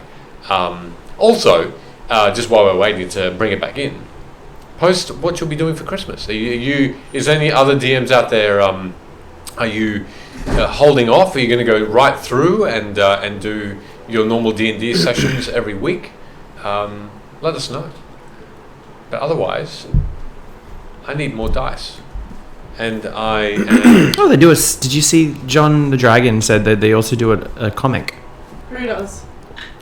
They really do a comic. Giant in the Playground. And I'm super, super excited to see what happens after this. I'm caught up. Oh. It's like 1,200 Years. comic pages. It's great. Well, welcome back. So, let's bring it back in and scene.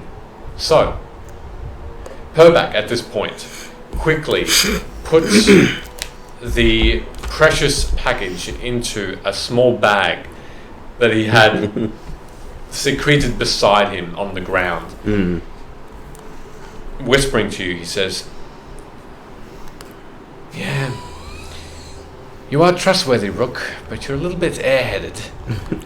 I must admit, in my defense, I thought I would have been showing this to you privately, but... At this point, you've got those 10 sailors starting to come around. Are you doing anything at this point? Purback, if you have to, I can handle this. Very well. And here, he takes... From his pouch, he takes out what looks to be a small hat. You recognize the hat. It's a hat he wears quite often, and he did wear quite often on your travels together. And he sort of shoves it into your chest. And he says, "Look for me." And he spins once, and with a, he's gone. Dope. My friends, welcome. Where's the gold? Yes, I have gold on me. How much are you going to give us to stay quiet? Shh. About what? This wrinkly, jowled sailor looks over you. The gold. Yes, the gold I have. Well, how much are you going to give us? But what are you going to be quiet about? Well, you don't have the gold, eh? And the other sounds like, oh, Yes, he is a smart one, isn't he? I'll tell you what. What are you going to do with this gold if I gave it to you anyway? I'll buy a drink. Then why take my gold? Oh, because I don't have any. And I raise my in a non-threatening manner. Put my hand on his shoulder. Well, if it's a drink you want, why don't we just have one? And I kind of turn him and direct him towards the bar. Make a persuasion Rook's check. seducing everyone tonight. Thank fuck.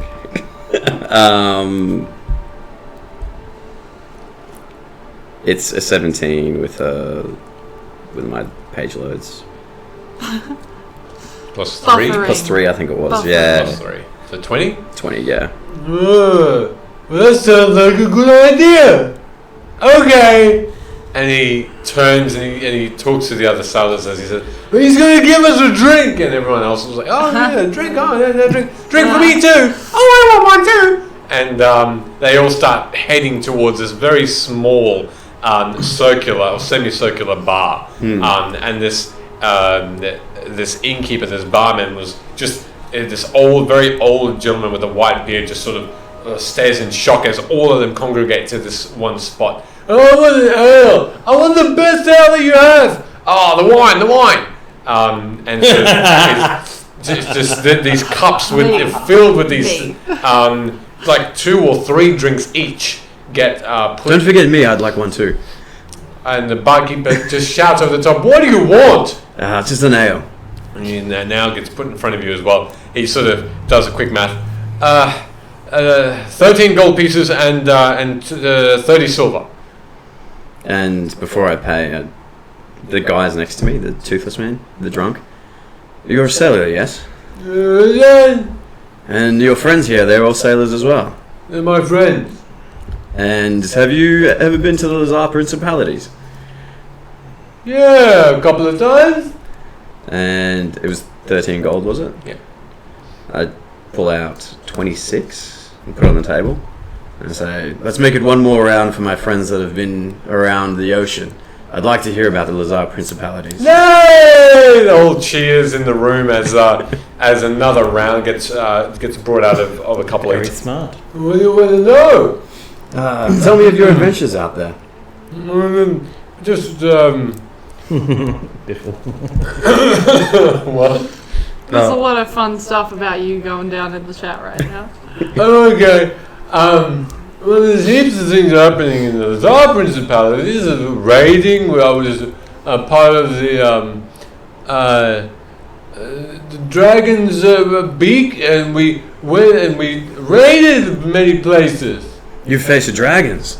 No, just on a ship called the Dragon's Beak.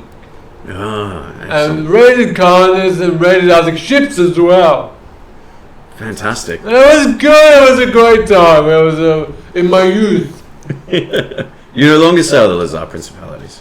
Not anymore, no. Just up and down the Dagger River. Have you heard any rumors of undead vampires? And there was a time we were told to get off the island pretty quickly, and we did, but I thought I saw something, and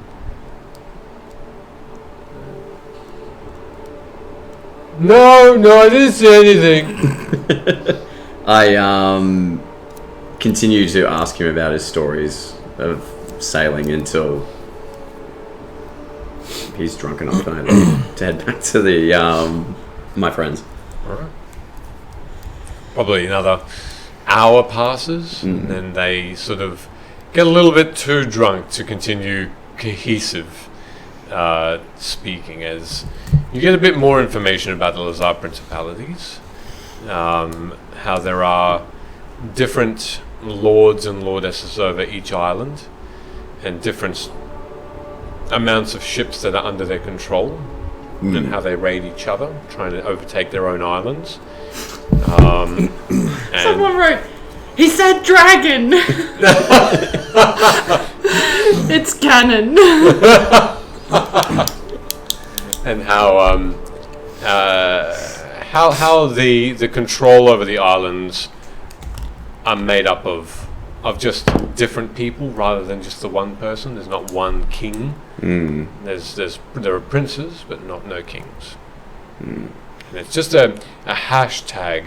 Like a hash rag of all different types of all different types of peoples and ships and sea. And he told stories about sea creatures emerging from the depths. Enormous statues of stone dragons that were there, jutting out of the water like giants, but still.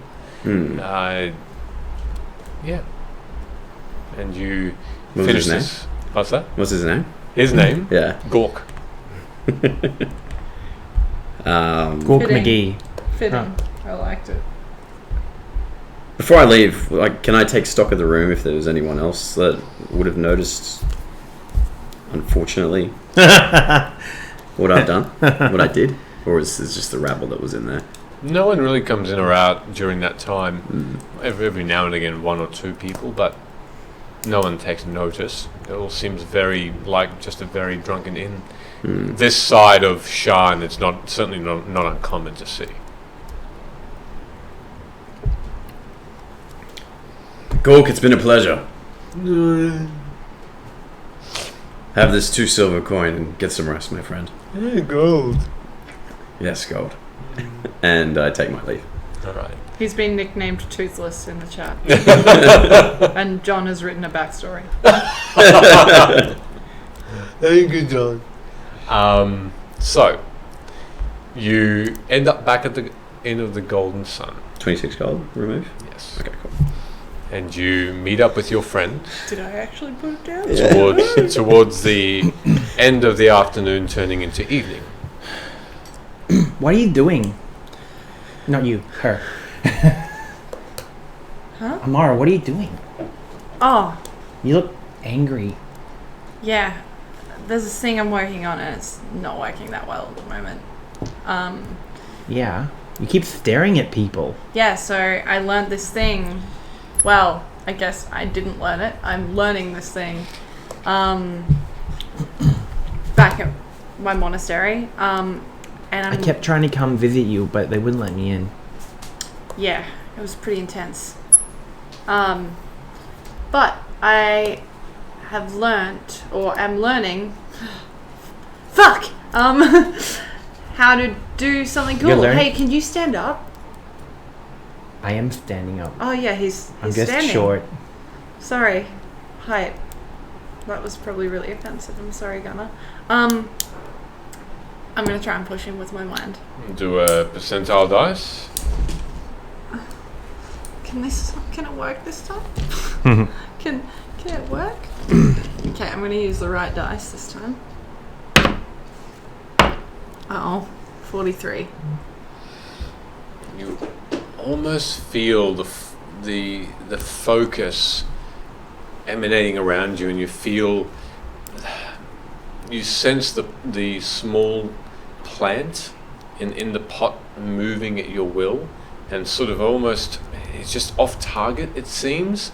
And Gunny, you don't feel anything. Wait, do I move a plant? No, it's more like Oh, it's like a focal it's like point. it's Yeah, like okay, a that focal makes point. sense. You almost miss Gunner completely. You pretty much miss Gunner completely, even though you were sort of focusing on him to move him with your mind, but it doesn't take. I look angrier, and I try again. Why are you looking at me like I'm that? gonna try Go once for it. more. I'm gonna try once more. Oh, hold on.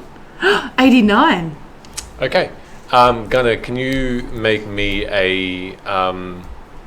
Is it a wisdom saving throw? Let me just double check. It is a strength save. Strength save. That's right. A strength saving throw. Gunner's like, no. And I get to choose the direction. Sure. Right. I'm sorry.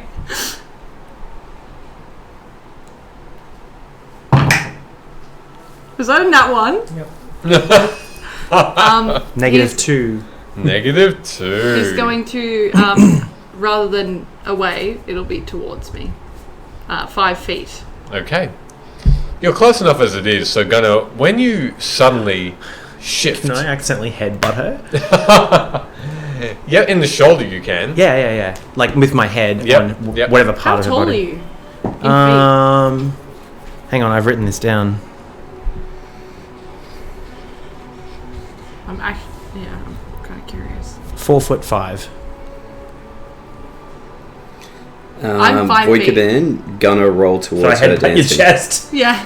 I got a tit headbutt. Headbutt you in the I'm tit. 5 feet and he's... Was that a dancing for Gunnar? yeah, Yeah. Gunnar, you have to dance at me. It says. Oh, shimmy. Hey, I like it. love a shimmy shimmy. No. That's what you're getting. Amazing. That was awesome. So, slam into your shoulder. Oh! Gunnar, you just don't know what happened, but you are moved forward without your will. Who And just pushed me? But you didn't feel anything behind you, and you slam your head into Amara's shoulder. I'm just like going, when you say that, I'm gonna go, I can do it with my mind now. Oh. How did you learn that? With a lot of practice. Oh, okay. I'm glad we had this chat. How do you feel about this Purback situation? Rook has shown up by now, by the way. Never mind, we'll talk about it later. What did you say about Purback? I say it in your head. He's right there.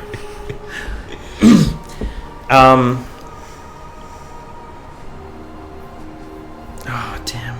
Never mind, time for sleep. So you've been practicing this thing at your monastery? Yeah. I figured, well, it's only something I've seen a couple of people do there, and I did a lot of training, and I got really curious, and I wanted to see if I could do it. So I don't do it well at the moment, which is why I look really angry, because there's about 5 people I just tried to do that to, and they nothing happened. Why didn't you ask me? I can help. Well, I've never seen you shove anyone. You've I've never. seen, I know that you have like your hand thing. You've told me about that. But I haven't seen you like. Hang on a second. What's on the? Where are we? You're in the inn. Yeah. You're at the bottom floor, sitting at Yeah. the moment. Say's not with you, but Rook has just entered into the door. Yeah. You are. We're just doing that bitchy thing where we are ignoring that he's there. We're just like. No, he's only just come in. You had just sat down after that incident of you being pulled towards Amara, and you're just taking Wait, stock wait. of probably another 20 people in the room going about their business. What time is it? It's late afternoon. Okay, and we're sitting at the table. What's on the table? On the table are a couple of cups with half filled with water. You've got a lovely little flower pot with a couple of daisies in them, and you've got a tablecloth over the table as well of this like light blue linen. He'll just sort of like look at you really confused for a second, and then just turn to the table next to us, put out his hand, and the whole like set just jumps up in the air. That's Yeah. like pretty much all I can do.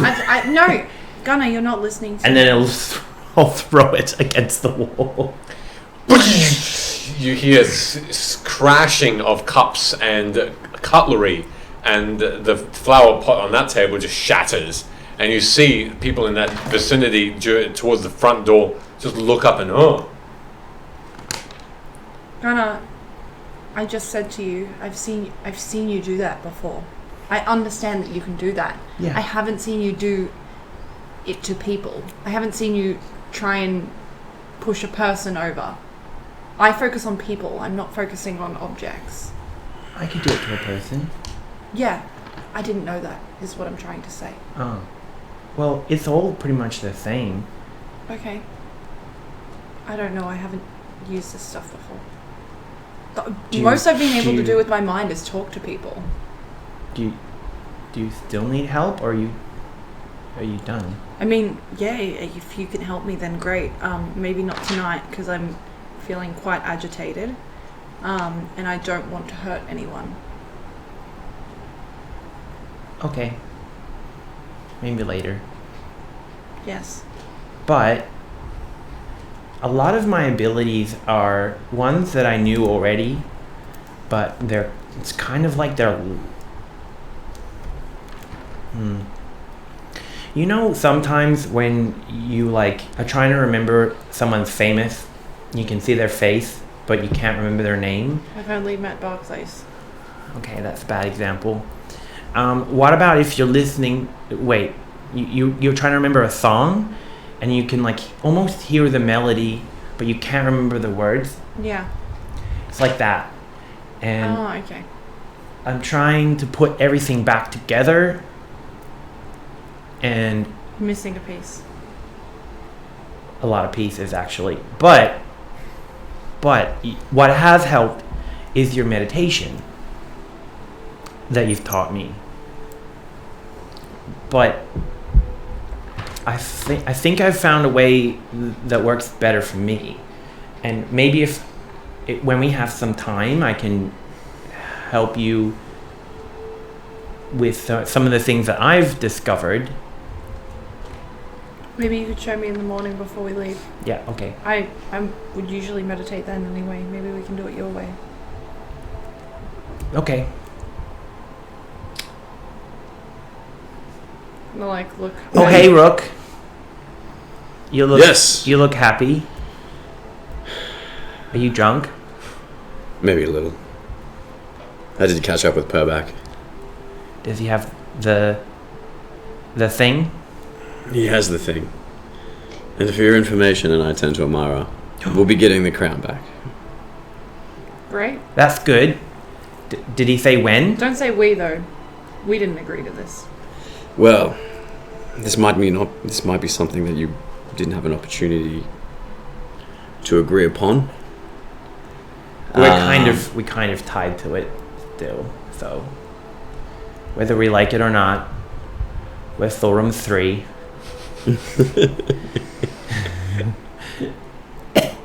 So, did he say when? No. Okay. So, I've learned some things, and I'll just start rambling until you guys tell me to shut up about all of the things that Michele mentioned at the beginning of the Tell him to episode. shut up about an hour in. Oh, it shouldn't take an hour. Cool. I will try to be as concise as possible, but something I'm really interested in is there's a lot of information about the byways that I wasn't expecting to find, and I think we should explore that more, especially those dragons, those sleeping ones. There's something more there, I think. What are you smiling at? I'll make a too soon joke. Well, if I'm going to get banished from Breland, I might need to use the byways. Yeah, that's a good point. I don't know how we can get there again. But Only I find this funny. Obra Dinn. Calm down. Would you like a drink? So, Obra Dinn was the only one that knew how to get there that we know, but maybe someone else can help us find a way back. Oh, wait a minute. Barclays had a device, wasn't it? I have a device. Oh, you have it. That's right. Did that take us back to the byways? Where is Dench? Not from my understanding. Dench left me a note. What Left does it us say? a note. But Oh, wait, you haven't told us that, have you? No. Oh, okay. Never mind. Scratch that. I don't know that. We need to find a way back there. Also, Amara, I didn't find a lot, but I did look into the Dreaming Dark, considering it's maybe a place we need to go again if we don't die. And there's a guy I don't called. like these death jokes. I'm not making a joke. Still don't like it. It's a real possibility. We could die. I don't like us bringing it up consistently. We have to face it, though. I don't want to talk Let's about just dying, if that's okay. Okay, all right. Well, that aside, the Dreaming Dark, if we could go back there again. Which we can. How? With the device. You know that I have that. Okay, I knew about it. Scratch the scratch, I knew about that. But let me just finish the sentence. I found something about a person called Guy Cyril, if I wrote that down correctly. Don't ask me to spell it, because I definitely spelled it wrong. But he went there, and he's written a book about it. The book I read wasn't that book, was it? It was just mentioning the book. Correct. Yeah. So the book is called I Don't Know by Guy Cyril. And Is that actually what the book's no, called? it's not. I just made that up. As in, I don't know what the book is called. Okay. Keep up, Amara. But it's about the quarry. And something about them wanting to bring their world into this one. Do you know anything about that? Or heard anything about that before? What do you mean? The quarry wanting to bring their world into this one. We've discussed this before. Okay. You and I specifically? I've spoken to the whole group about this before. Yeah, but I'm often doing lots of I feel things like I in can my hear head. Dench's laughter somewhere. There was a lot going on. And Speaking of Dench, Oh. let me... I wasn't speaking of Dench. Well, let me tell you some things really quickly. Okay. And then I'm probably going to go to bed because I'm feeling really angry and I would like to control my emotions. Why are you mad? What are you mad, bro? Okay, never mind. I'll save it till the morning. Mara, just tell us. First of all, when you guys all went your separate ways, or when we all went our separate ways for the week, Dench pulled me aside and he told me, he asked me about Osei. He basically told me that he saw a green light coming from a hand that like reached towards her and that she like winced in pain. And then acted like nothing happened. I'm going to be honest, I haven't noticed anything change in the way that she acts or behaves around us. She seems pretty normal to me so far. And he did mention that he shook Farizo's hand just to check if it was him, and that he didn't notice the similarities between the hands. So that's something that he's mentioned to me. So I don't know whether this is something we need to be worried about. It doesn't sound like a good thing. Can I ask a damn question? The description of that, the hand, obviously not totally relevant, but the green light, would I understand anything about that? Make an Arcana check.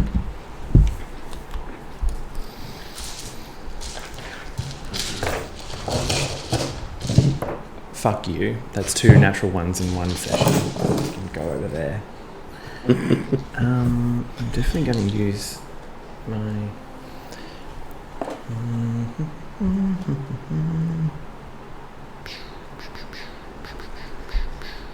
Longest dice roll ever. An eternity later. You said Arcana? I did. Okay.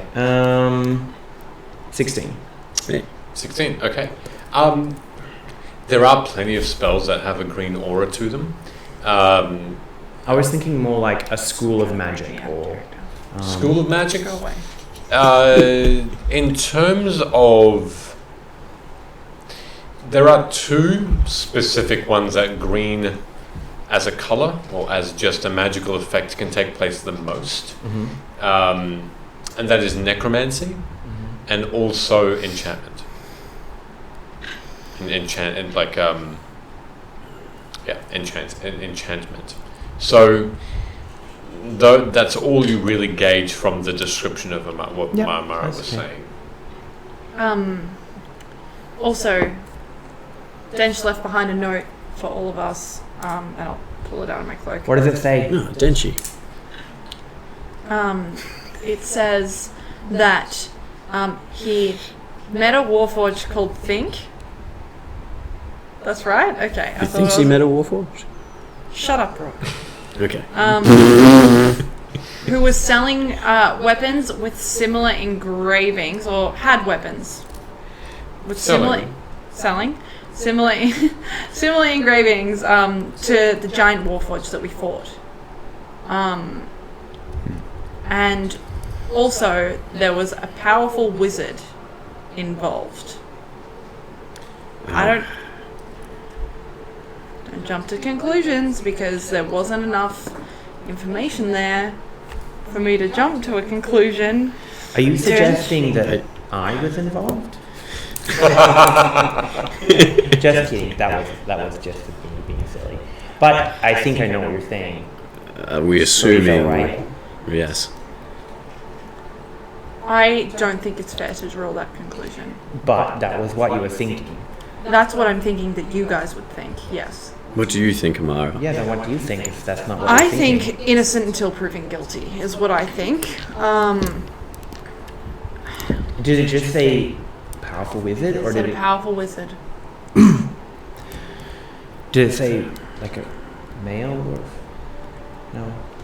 I didn't have time Well, to... you're right. It is innocent until proven guilty, but some things are starting to add up, and it doesn't look good for Friezo.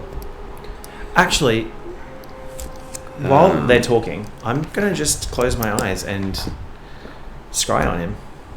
Okay.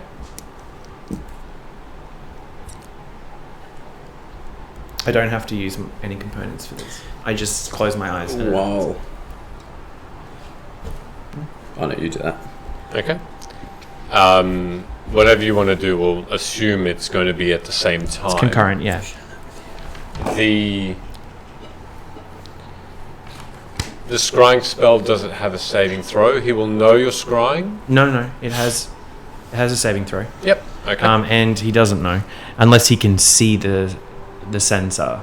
Okay. He needs to be able Yep. to see invisibility and be looking specifically in the direction of the sensor. I see. Saving Saving throw, DC? Yeah, so it's a wisdom save, and if I know the target well, they have a -5 to the roll. Yep, that will take place. And if I have anything of theirs on my possession, then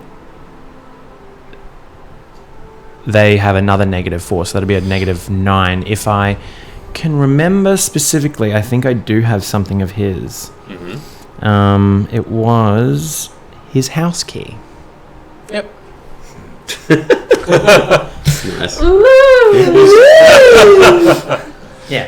Everyone's Okay. in love in this campaign. Love is in the air. I never give it back to me. Of the wind.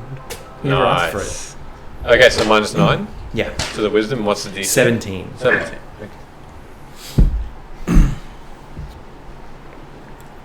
Yeah, that's not going to make it.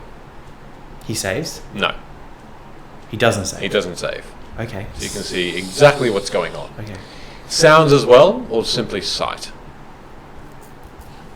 Let me read you the description very quickly. You can see and hear a particular creature you choose that is on the same plane of existence as you, so he does have to be on our plane. The target makes the wisdom save,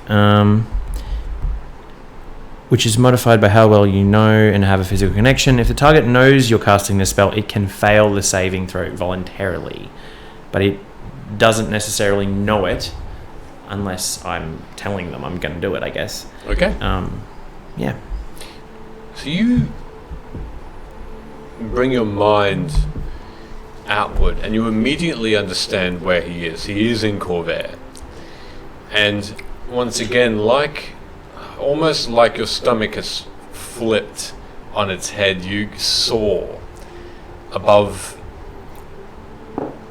the earth, above trees, and your vision quickly comes into view of 12 enormous towers suspended in midair, overlooking a beautiful crystal blue lake. And you know this lake, it's Lake Galifar, and these towers are easily recognizable in pictures and descriptions of the towers of Arcanex. And your vision slowly guides you to one of the towers. This brass circular cylinder It's almost perfectly cylinder, and there's almost no windows to speak of. It's like this tube that just hangs in midair. And as your vision goes inward further, you notice that there's a level within many levels of this particular tower, that there is a round room within it, perfectly seated. Around the room are 12 chairs, and within are 11 people seated. One of them is in the middle, and that's Fariso,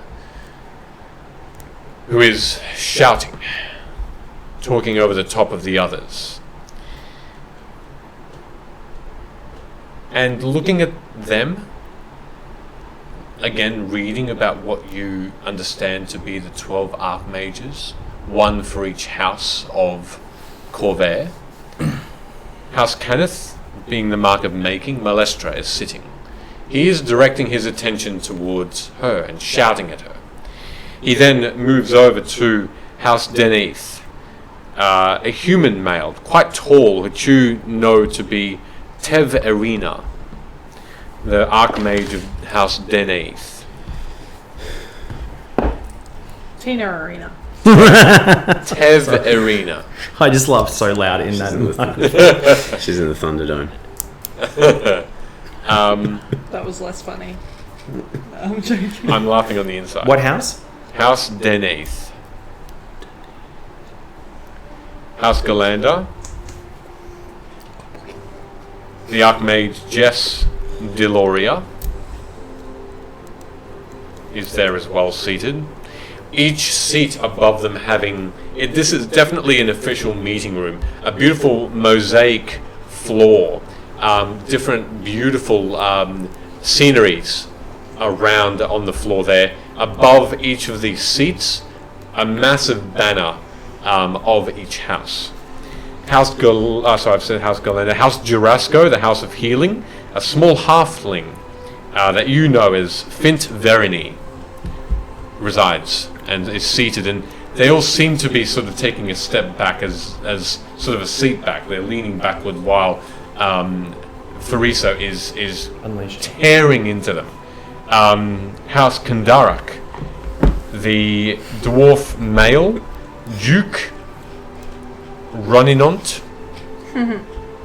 Runny nose. Runinont. Runny runt. Obviously, House Lyranda has Fariso standing. House Medani, the Archmage, or the Half-Elf, Ulian Ikweron, is there. Willian. Ulian. Uli dooley. For which house again? House Medani. The Wiggles. Donnie. The mining company. House Orion's representative Archmage is there, a human. Trissy Hinia. Hernia. Jesus. Every Michele. single fucking name. What house was that, sorry? House Orion. Orion. We broke him. Finally. It's taken so long. House Phalan is also there. An elf by the name of Kriu Ventret. Creer. Is it a C? Okay. Okay. Whew. Creer. Ventret. Yes. At House Phalan. 4 more to go. Yeah. House I'm ready. House Civis. A gnome. Is Civis S or C? S. The Archmage Wone Bulik. You're making these up now. I've got it written right I here. believe you. I'm just kidding. When a what? Bulik. Bulik. Bootlicker. Stop it. House Thrask. Thrask. A half-orc is there. Colbrinac is seated as well. I'm probably spelling these all Typing wrong. very heavy this. House Thurani, the elven archmage Ritunio. Is it just one word? Yep. And lastly, House Vidalis, which was Count Babi, as you recall, but Yebnet Hulria is taken her seat. Yebnit. Huria. I have no idea how to spell that. Huria. Where are the Warforged? Why have no one detected them? Who are we when we are not guardians of Corvair? I'm ashamed. I do not want to send Thorum and his 5 to their deaths.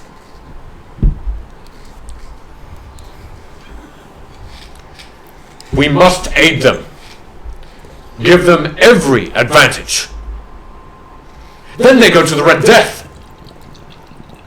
What will they find there? Disease. And so they die.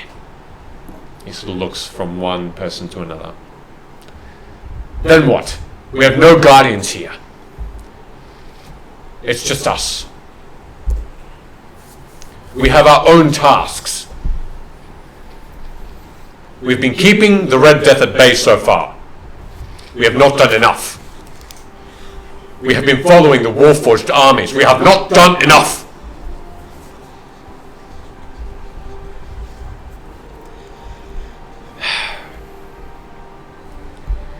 Then, Shan is attacked. We know that Malestra was saved, thankfully.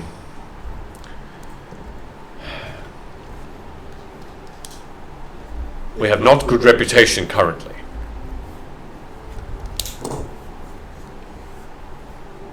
I have, unfortunately, no answer to why the peoples of Kabara, the Valinor, and the Shadow Marshes are simply still.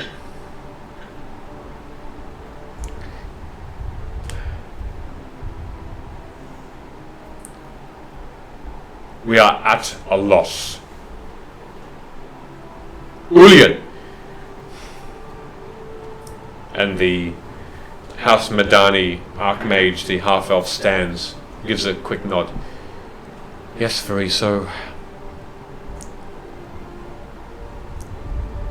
What of the Mournland? Is there any indication of what has happened there? We are to study it. We are to see if it's dangerous. Whatever has happened there may happen elsewhere. We don't know.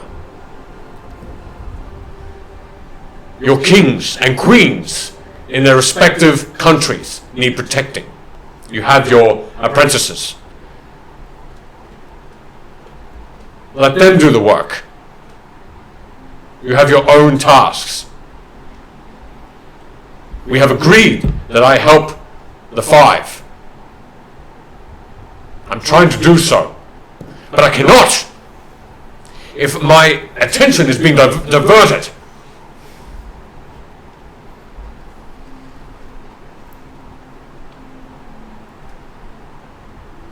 He sort of steps back for a moment and sits. How long does the spell last for? 10 minutes. You then You can expedite this. You don't that's have to give okay. me Yeah, everything. you then hear other archmages of other houses sort of going through what they're doing to for their own purposes. Some of the houses are actually tailing Barclays. Others are exploring the other planes of existence to see if anything untoward is happening in the other planes. There are Who's tailing Barclays? that will be the human tall male from House Deneth, Tev Erina. Bloody Tina. Is it Tev? Is it? Tev. Spelled that wrong.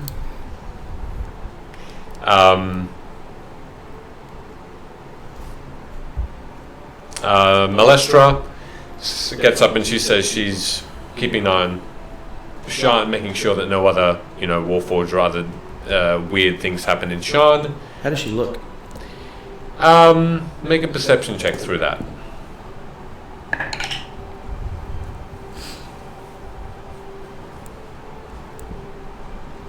20. Yeah, you don't see any. I guess you don't see any bruises. She has just one singular arm bandaged, but otherwise she looks fairly normal. She looks like she's, up and about. Cool. Yeah. They then finish off with basically just an agreement to try and do their best to give Farisa a bit of space, a bit of freedom to help you, essentially. And your vision becomes your own again. Before you reiterate? Go for it. I'm not going to yet. Okay. There's 10 minutes of me standing here awkwardly. I'm assuming whatever you guys are about to do is happening at the same time.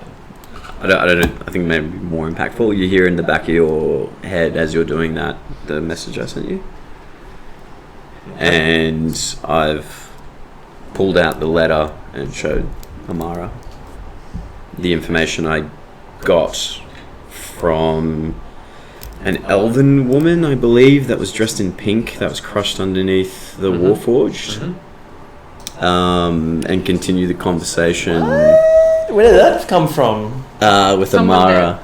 When did you find it though? Someone dead. Did you find it after the fight, or did you go back After there? the fight, yeah.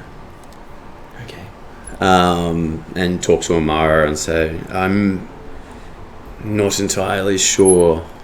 This is handwritten. Yep. Do I recognize the handwriting? Make an intelligence check for me.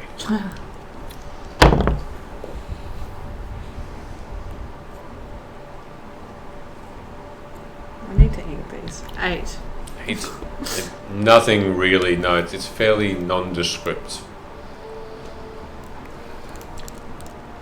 Okay. I believe that though Fariso is aloof with the information he gathers and the support he provides us, I am having a change of heart of whether or not he's an enemy or not. I wish to speak to him plainly, but I'm not too sure. I think there's other things here at play. Do you want me to do something about it? Is that what you're asking? I just look at you blankly. Cool. Well, this is good. Gunner's dead. You've seen him do this before. You know he's scrying. Have I? Yeah. He did this when Fariso visited us. What does it look like? If he hasn't pre-contexted, Describe does it. he just Gunnar. go like... No, he closes his eyes. It looks almost like a meditation, but there's like a slight glow.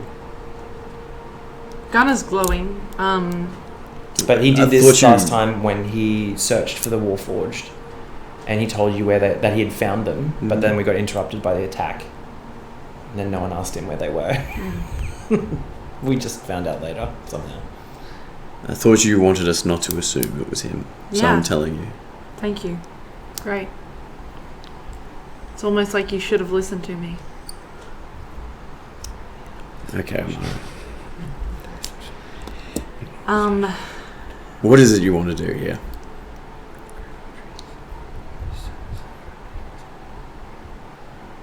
I think I've been very plain with my words. I do not want to go. I'm scared. Let's not talk about death. I'm gonna go to bed. You do not want I to guess go we're where? gonna go. You don't want to go to the Mror Holds? Yeah, I said that from the start. Then good. Don't go. We have to. Exactly. What do you want to do? You don't want to go, but we have to go. You're hurting my head. I'm already annoyed. You can tell me what Gunnar says. I'm going to bed. And I'm not going to wait after that exchange, and I'm going to go to Okay. bed. So you head upstairs without another word, and I watch Mara and rock back in my seat. Okay. So, Mm-hmm. You doing anything at the moment, Gunnar? Am I finished You're my finished. scrying? Okay. And you don't see Amara. Where's Amara? You just see Rook. I think I've upset her once again. Okay. I just visited Farizo. Yes, tell me. Did you get my note? Oh, This sorry, one here get my in front note. of me? Sure, yeah. I've had it on the table. This one here. Did I text you my note? Let me just quickly read. Who's M? I'm not too sure. Melestra. Out of character question. Do I know that Thorum healed Molestra? I'm not too sure. I just know that... Where is Thorum right now? He's not in the golden. He's just golden off. sun. Okay. He's just off. He's doing He's his own. chloroformed Okay. somewhere. Okay. Yeah. It's like a junkie. So, Jeez. I'm just spitballing, so I don't really suspect Molestra, but we can't rule anything out, right? So, in the same way that innocent and proven guilty, everyone's also a suspect as well, including Molestra. Like, remember... I thought Friezo said that she was... Yes, Friezo said that she was actually in another area of Corvair. Oh, she was. She was at Alcani's. But this here says, make sure this Warforged is released tomorrow.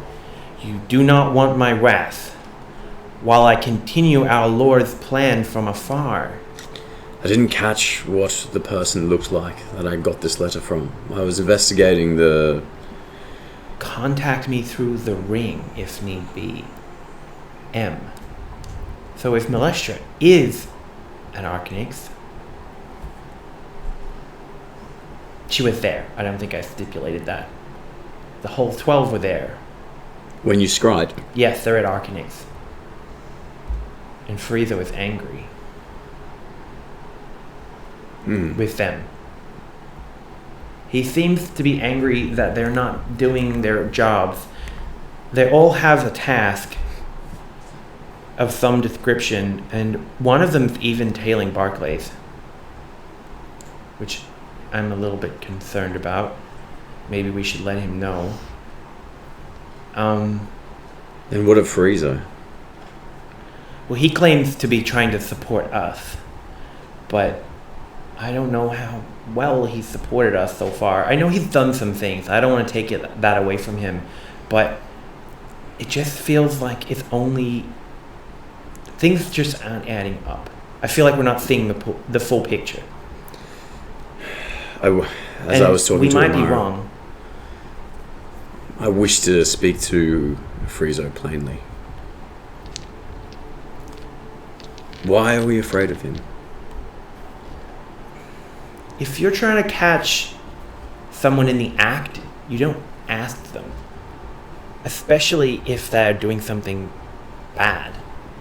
It only tips them off, and they stop doing what they're doing and make it harder to find. If he knows that we're onto him, if it really is him, he can make things much harder for us. You don't reveal all your chips at once. Have you ever played chess before? You don't tell your opposition what you're about to do. Mm-mm. And I'm not saying he's our opposition either. But we have to keep... Continue, sorry. No, that's cool. You go. He claims to support us when he's not. Well, he has sometimes, but it seems always at unusual times. And I know he's probably really busy, and it could just be nothing. But we can't just rule that out just because he's helped us. To what goal, do you think? Well, that's what we have to figure out. We don't really even know the motive. But we do know that he is in contact with the Lord of Blades, remember? Yes, I do. All too well. That was my first suspicion as to why we could not trust him, but... I think we need to find some more information before we go to Friezo. If we do, we could end up completely putting our foot in it. I'd be careful what you tell Amara. She's sensitive to... So glad she did not hear that. What do you mean? to the accusations of Friezo. Yes, she does care about Friezo a lot, I think, and I think personal connections mean a lot to her, and she doesn't give them up easy.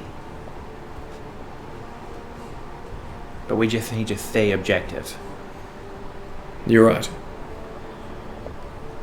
Even if she doesn't. If she's too emotionally close to Friezo, then we just have to just be more careful. That's all. We can trust her, though. We just have to have evidence. Trust her? Yeah. Amara? Yes. Of course. I mean to do the right thing. Oh, no. I have no question she would not do the right thing. Yeah. I think her convictions are strong and her martial prowess is... She's not here. You don't have to say those things. So... This is jacking me off now that it's like... insulted me. That's called the reach around. So... I'm so sorry. But I do fear that her sensitivity might get us in trouble. There's going to be people we can't help along our way here. Yes, that's true.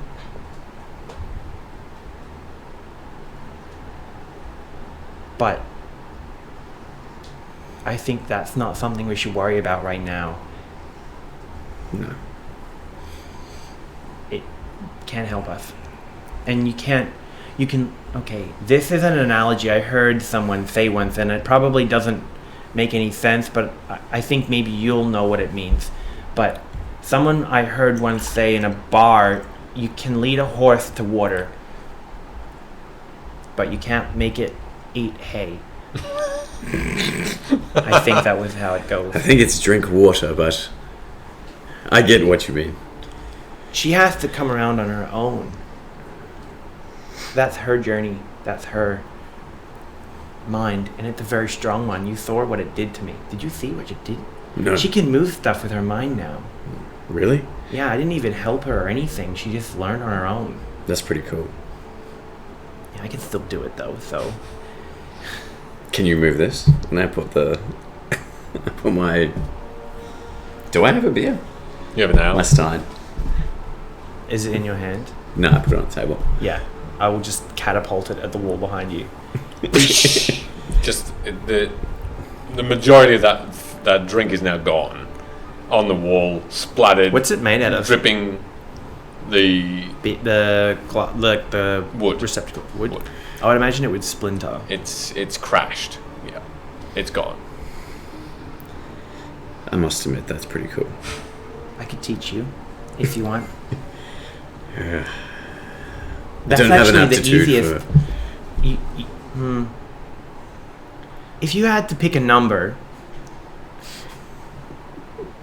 between 1 and 20, how smart would you say you are? 20 being the best. A 9. Oh, okay. Maybe we need to work on that. But I think I can help. And that's the easiest thing to do. What I just did there, that's way easier. The hard stuff is controlling it. Do you know what we should do?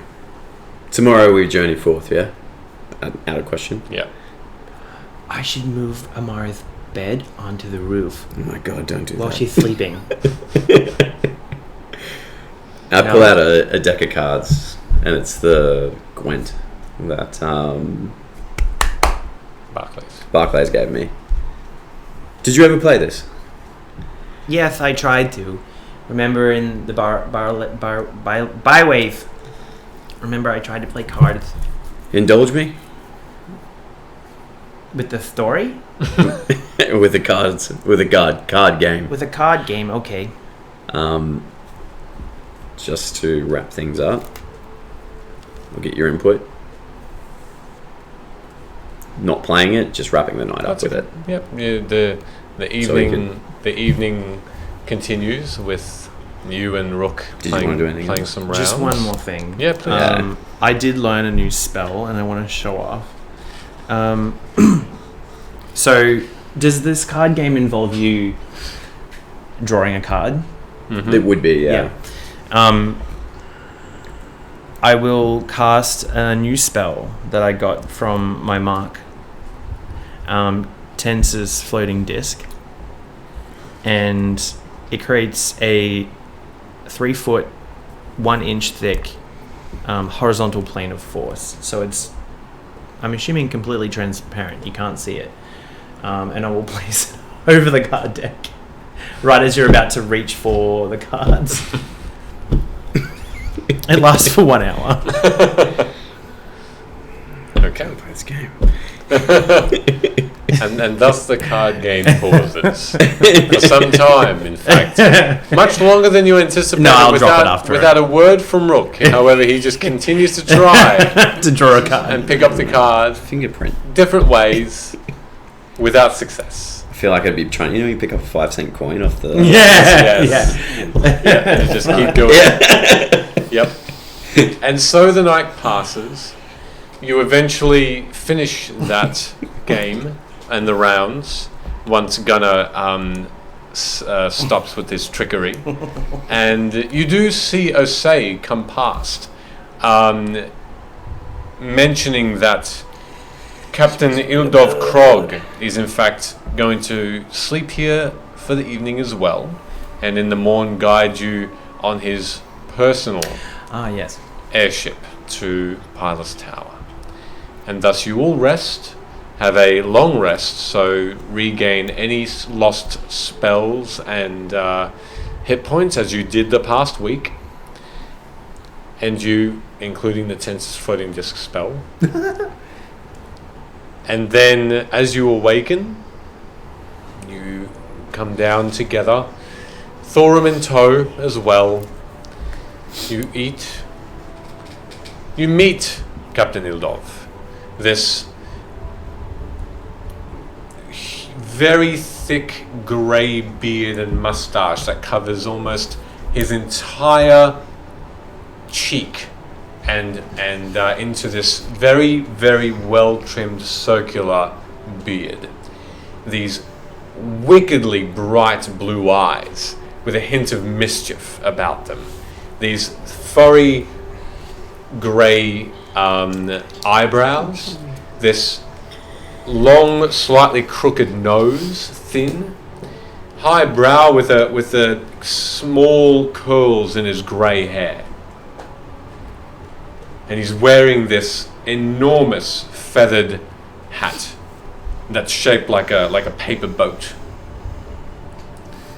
with his regalia of a sea captain, this bright blue tunic with this with the pauldrons, and a walking stick.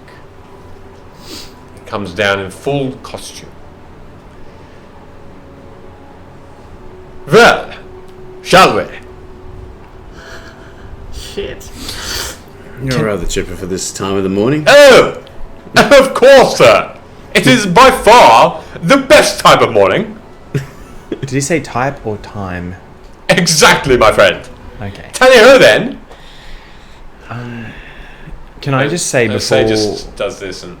it's too early, Captain.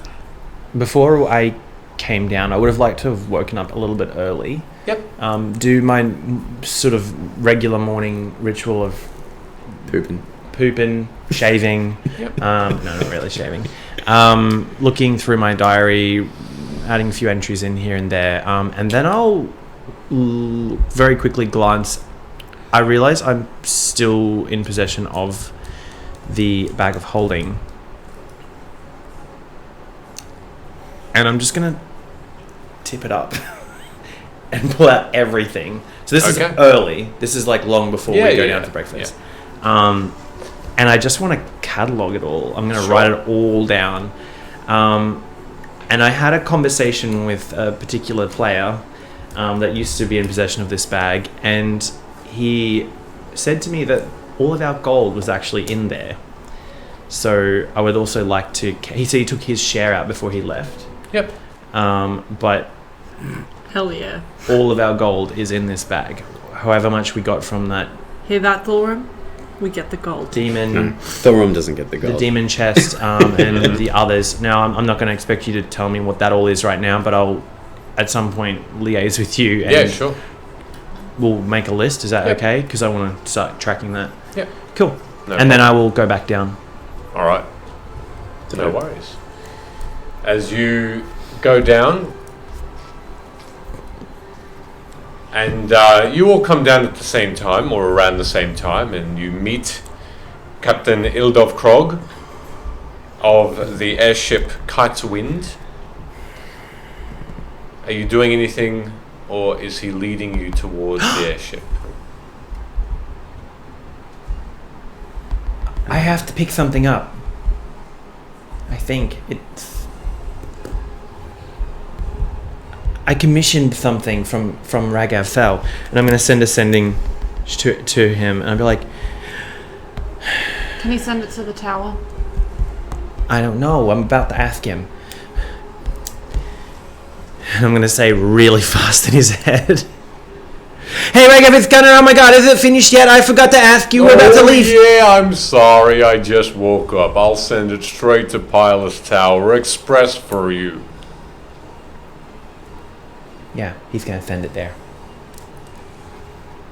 Let's go. On our way then. Alright. Tally ho. Oh, tell you who then! You watch as... Ildov, might I be able to fly the ship? Absolutely not! Are you mad? Well, perhaps I am going to the Mror Holds. You're going to your home. That is enough. Do you know if they've installed our teleportation circle yet? Oh yes, I believe they have. Sick. I don't frequent the residence, however. Do you want to use the teleportation circle? What's that? Would you like to use the teleportation circle? You're allowing me. He's got a ship. He flies the ship. Well, it is your ship, of course. Yeah, but I'm simply a servant. Captain Hildolf. so then if it's our ship, how come we can't pilot it? Well, you don't have the training. Maybe you could teach him. How many hours is it from now? Likes learning things. It's a short couple of hours. Not enough time for you, sir. That shouldn't be... Well, if it's only a short couple of hours, you can Mara's recover. like, There's no time like the present I'm assuming you're walking and talking. to start You're learning. walking and talking. You're Yeah. going through the city. Amara, do you want to fly a ship? I can just fly. You make your way up the Have some fun, Amara. the glass platforms up the tower. You go through the wards, smile. Smile, It looks pretty good girl. on you. over the bridges. A usual Shan day, and one of slight cloudiness, but no rain, no thunder, no lightning. Simply an overcast morn. As you make your way to the same tower that you first entered Shan. One of particular height, as people go up and down these 6 or so platforms as they enter and leave Shan, or just simply take a carriage between this tower and another. You see in the far distance, just between the gaps of some of these clouds, the skyway. You look down and you notice in between a couple of buildings, the Mulgrave University, you look straight down and you can see pretty much a direct beeline to the cogs. Ooh, that's terrifying. Yep, it is hundreds of meters in the air. You watch as airships, large and small, propelled by wind and magics and fire, come in and out with sails, some without sails completely, some simply looking like balloons.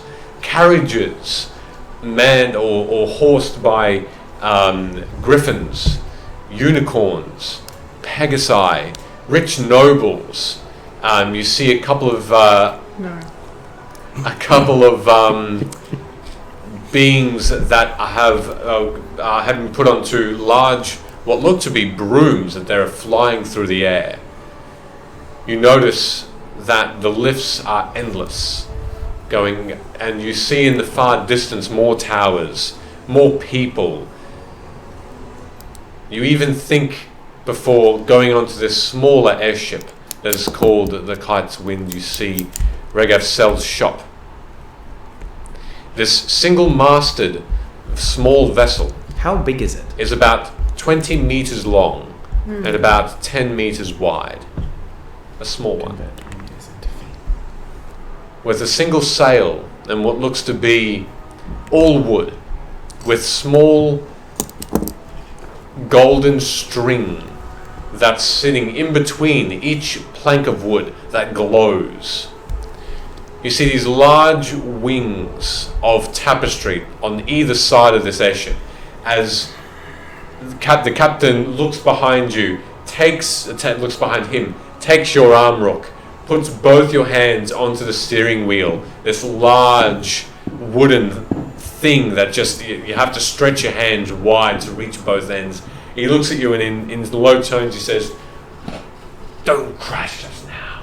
I don't want to die again. Oh, I say, boy. And Her name's Ose. Haha. Ose and Thorum come up behind you, and there are swivel chairs as well that take up the seating on the top. You haven't seen below deck, but there seems to be just a set of stairs that lead downward. The actual wheel on the back of the ship, you notice as well that there on the back is what looks to be just a shimmer in the air, as you're not sure where this propulsion is coming from, but in an instant the ship, Weren't we told that it was powered by an air elemental? not this one in particular, the one you came in with was. Oh, I had it written down. Not particularly, no, not this one. I made something up. It's okay. You don't know how it's manned, but you don't see any magic or anything in the area. But you do notice that the string within these wooden planks glows. Beautiful varnished dark wood, as the ship pulls forward off of this dock, and it glides. Is this string similar to the stuff that I'm holding onto? You can make an investigation check if you'd like. Nope. You have no idea. No clue whatsoever. 4 or something. A 4? Cool. Make a intelligence check for me, please, Rook. 19? After the first hour of the captain slowly, his hands on different parts of the wheel, steadying this airship as it glides over towers, buildings, then finally the wall of Shan, the huge double-walled portion that makes up the defenses of this massive city. And you leave it in its wake, looking back every now and again to see the city get smaller and smaller and the horizon get larger and larger as you watch forests and plains, something you haven't really experienced in some time, come into view. Distant mountains with ice-capped peaks in the far, far distance, a wilderness traversed and also mysterious. Random. And random. Do we... Do I see the area where that tree was before the mine? Or are we not going anywhere near that? It's not back towards It was in Breland, but it was like near... forever away. You're too far short of that point. Yeah, okay. Way too far short. This particular trip only takes a couple of hours, but during that time, Rook, you get a kind of a hang of flying the ship. After about 15 minutes or so, you look back and the captain's not even touching the wheel, and you're steering the ship. Steady as she goes, mate. Did I do good? Absolutely. Proud. You're not going to ask me to land this, are you? Because I don't think I can do that. Not at all. Okay, good. I'm going to be sitting... I know there's chairs, but I'm going to sit on the floor. Okay. Just cross-legged. A forest is beneath you, about 200 feet in the air. The dots of green. You almost think you see wild beasts, large elephants, and other wildlife around. And the airship starts to descend. As it does, and as this forest becomes more and more in view, you notice that there is a small, from this point of view, a very small, parting in the trees. But as you get closer, the parting becomes larger and larger. And you see between the trees a particular pathway that leads out of the forest. You gauge that it could probably take you about 3 or 4 hours to actually walk that path. And in this very secluded area of the forest, which is simply called the King's Forest, It's our forest now. that's right, you glide slightly down further and further. Okay, chaps, we're nearly there. Can you tell us, where does our land start?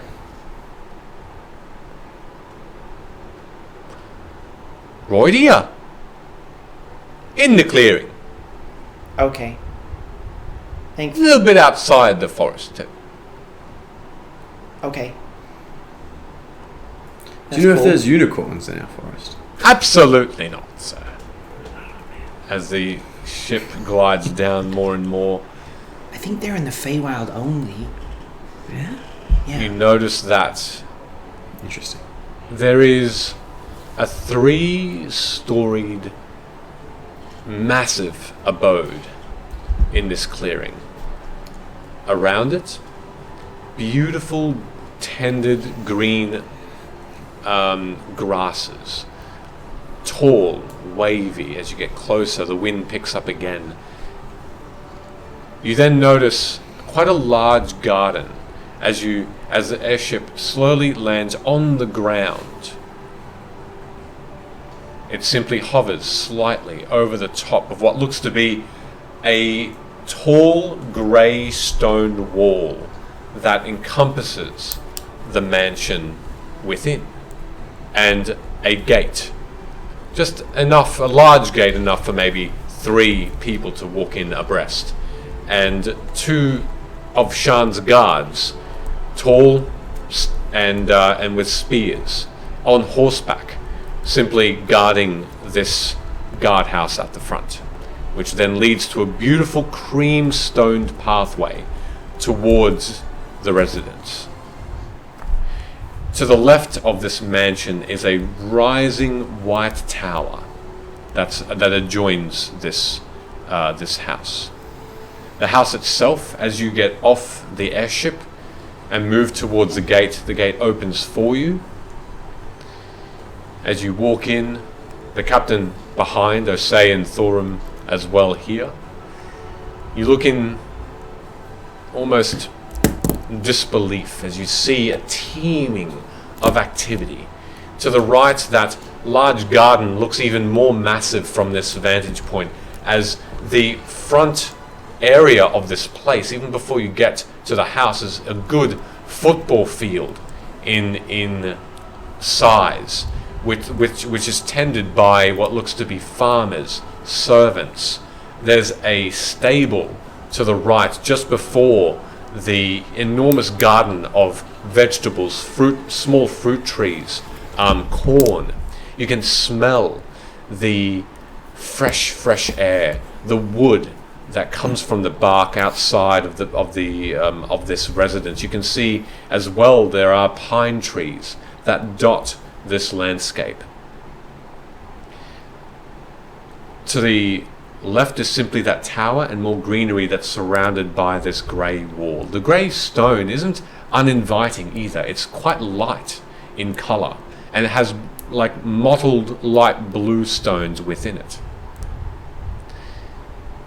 But there seems to be only one entrance from where you can see. The house itself, having 3 stories, is a full... It looks from where you're standing completely square. A very short landing to the front with a single door that leads inside. There are balconies that go around the outside completely, all around 360, that have beautiful chairs and carpets on the balcony itself as well. There are... The roof itself is a beautiful cream, and the accents are like a deep red.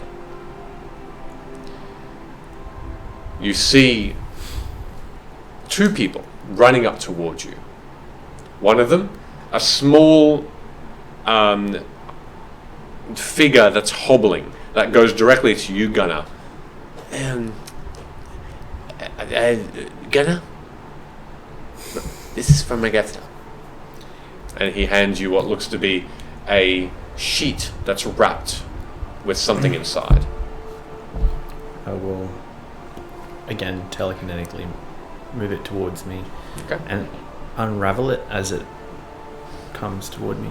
As like a small breeze is shifting this dagger out, it appears in midair in front of you. It now has the blade has been replaced, it seems, from metal to a white ceramic, it seems. Although it does look like a little bit powdery, as it seems to just cover the metal. Same size, but the hilt is glowing slightly. Good day, sir. Bye. Who are you? One of his servants. Regath. Servants, yes. Okay. And I'll pull out 700 gold in... I don't have anything to put this in. You can put it in my hands. Is that a joke? Yes. I'll say in Amara's head, he needs work. I will rummage through the bag until I find something that's resembling a cloth of some description, I guess. Yep. I'll tip that into the cloth and I'll just tie it up really haphazardly and get something else that looks like twine and wrap around that and tie it into a bow. I have a cloak of a roach guard if you'd like that. What's that? What's a rope guard? Oh, rote! The place. No, it's okay. I'll just use this. Bridge? And into his hands. He easily grabs it. His grey cloak hiding what looks to be quite a strong figure, even though hunched and hobbled. And he sort of gives you. But what is your name? Bix. Bits? Bix. Bix? Yes. I get out my book. Goodbye, sir. See ya. See you, Bix. And he turns and walks away outside of the gatehouse. Hey, be careful with those pieces, Bix. It's Bix and pieces. No, I thought you said bitch. Yeah. Yeah, that's what. It's my list. Don't laugh at me. Even better. Thorum sort of looks around and says, "Yeah, this'll do." Where have you been? Oh, that's right. You're on the boat, the ship, with us. But before that, you've been gone. Let's talk later. I had to do some stuff. Yeah, let's talk about it later when you're here. Can I see any signs of a cat or a goat? You see a make cat a perception check. Cat, go. Cat, go. Go. 13. 13. Meow. Looking ahead, you do notice that there is a small animal pen directly adjacent to the stable, which has about 7 horses in it that have been tended to and brushed by a small-looking human boy. and in the pen there seems to be several goats and a cow. And looking at the entrance to the home, Pilot's Tower, you notice that there are 2 cats. What color are they? It's kitties. One is ginger, from where your vantage point is, Is one, its and name one Molly? is black. Ginger and black. Okay. I would like to walk up to the cats Okay. and try to pet them. Yeah, they give you a start pairing and So give happy you as just a- tomorrow's looked Yeah. in a while. They're quite friendly looking. They look quite young, not kittens, but. And then you see the second figure rush up to you. This probably early 50s human woman with fiery red long hair, a farmer's body of sun-kissed skin and muscular features as she sort of wraps her hair back, this yellow shirt and long dress. Hi, I'm the stewardess, Baksadi. Nice to meet you. Hi. You must be Rook, Amara, Gunnar, Thorum, and Osei, yes? Correct. Excellent. Well, we've been expecting you. It's a pleasure, and the house is yours. Would you like the house tour? If we could, I think that would be good. Mara, do you want to get yourself acquainted with these cats, or How long did it take for us to get here? A couple of hours. Okay. Do you want to come? And so it's like, what, late morning? Yeah, it's probably closer to noon. The airship was quite quick. Okay.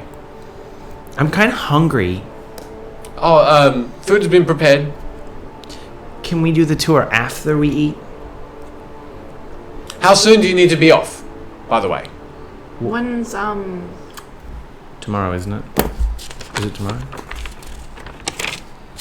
This is Vela. the 7th day. Vela? We're leaving Vala. today? That is what Vala has said. God, so good. I wrote it down. Who? Vela, the drow, sister Um, of She's meeting us here, though, isn't she? Yeah. Correct. Yeah. On today. Well, What time? It's what not- time was she? tomorrow until tomorrow, so we have all day. I think Gunnar might be right. We might be able to skip the pleasantries here and just prepare for our trip. Well, I'm If just Val's really gonna come. hungry, so Yeah, so let's we'll do eat. that. I wouldn't mind picking a room. So that I have one to come back to. I'm not that hungry. Okay, great, thanks. For what? This is really awkward. What happened? I'm hungry. Okay. Yeah, I'll eat. I guess you get to go pick a Guess room I'll then. Just go pick a room. Yeah. The furnishings haven't been changed because we didn't know your taste, but whenever you need, if you need something specifically, let us know. In your rooms. Respectfully. Would you guys care if I had a room that, like, I could see the garden really well? Not at all. You can take whatever room you wish. Whatever works for you. Being very weirdly nice, Rook. I don't know about this. It's your ulterior motive. I didn't know I wasn't nice. Okay, go. Go find your room, quick. Before he changes his mind. I go and find my. I'm gonna go look at all the rooms and find Okay. the one with the best balcony Okay? As you that looks over the garden. Sure. As you walk in, you initially see directly in front of you in a very large room that has a door to the left and the right down a small hallway. A large table that has been set out already with a light blue tablecloth, and on one completely half of the table is simply fresh fruits and nuts and have any. and other delicacies, wine, looks like ale, looks like roasted vegetables. The other half does have fish, cheeses, eggs, some poultry as well, some geese. So it looks a bit more meaty on one end and a little bit more non That's on so the cute. other. And I like that. you walk, as you make your way around, you notice that there, in the very center of the home, is a small private courtyard that is tiled, which has like a small fountain in the middle, which has what looks to be a beautiful 2 or 3 tiered fountain that rises about 9 feet in the air. That has these beautiful statues that are spouting water from their mouths. As you make your way around the other way, you see a small study. Wait, what am I doing? Are you looking at a map? There, yep. Oh my god, there's a map, you guys. There's a small study to the left. You go around and Means you we're gonna get notice attacked here at some point. there is a kitchen as well. That's directly to the right of this big table. You keep walking around the home and you see a couple of studies, just a couple more studies, another entrance to an outside. You then go into another room in the corner of the home and you do see what look to be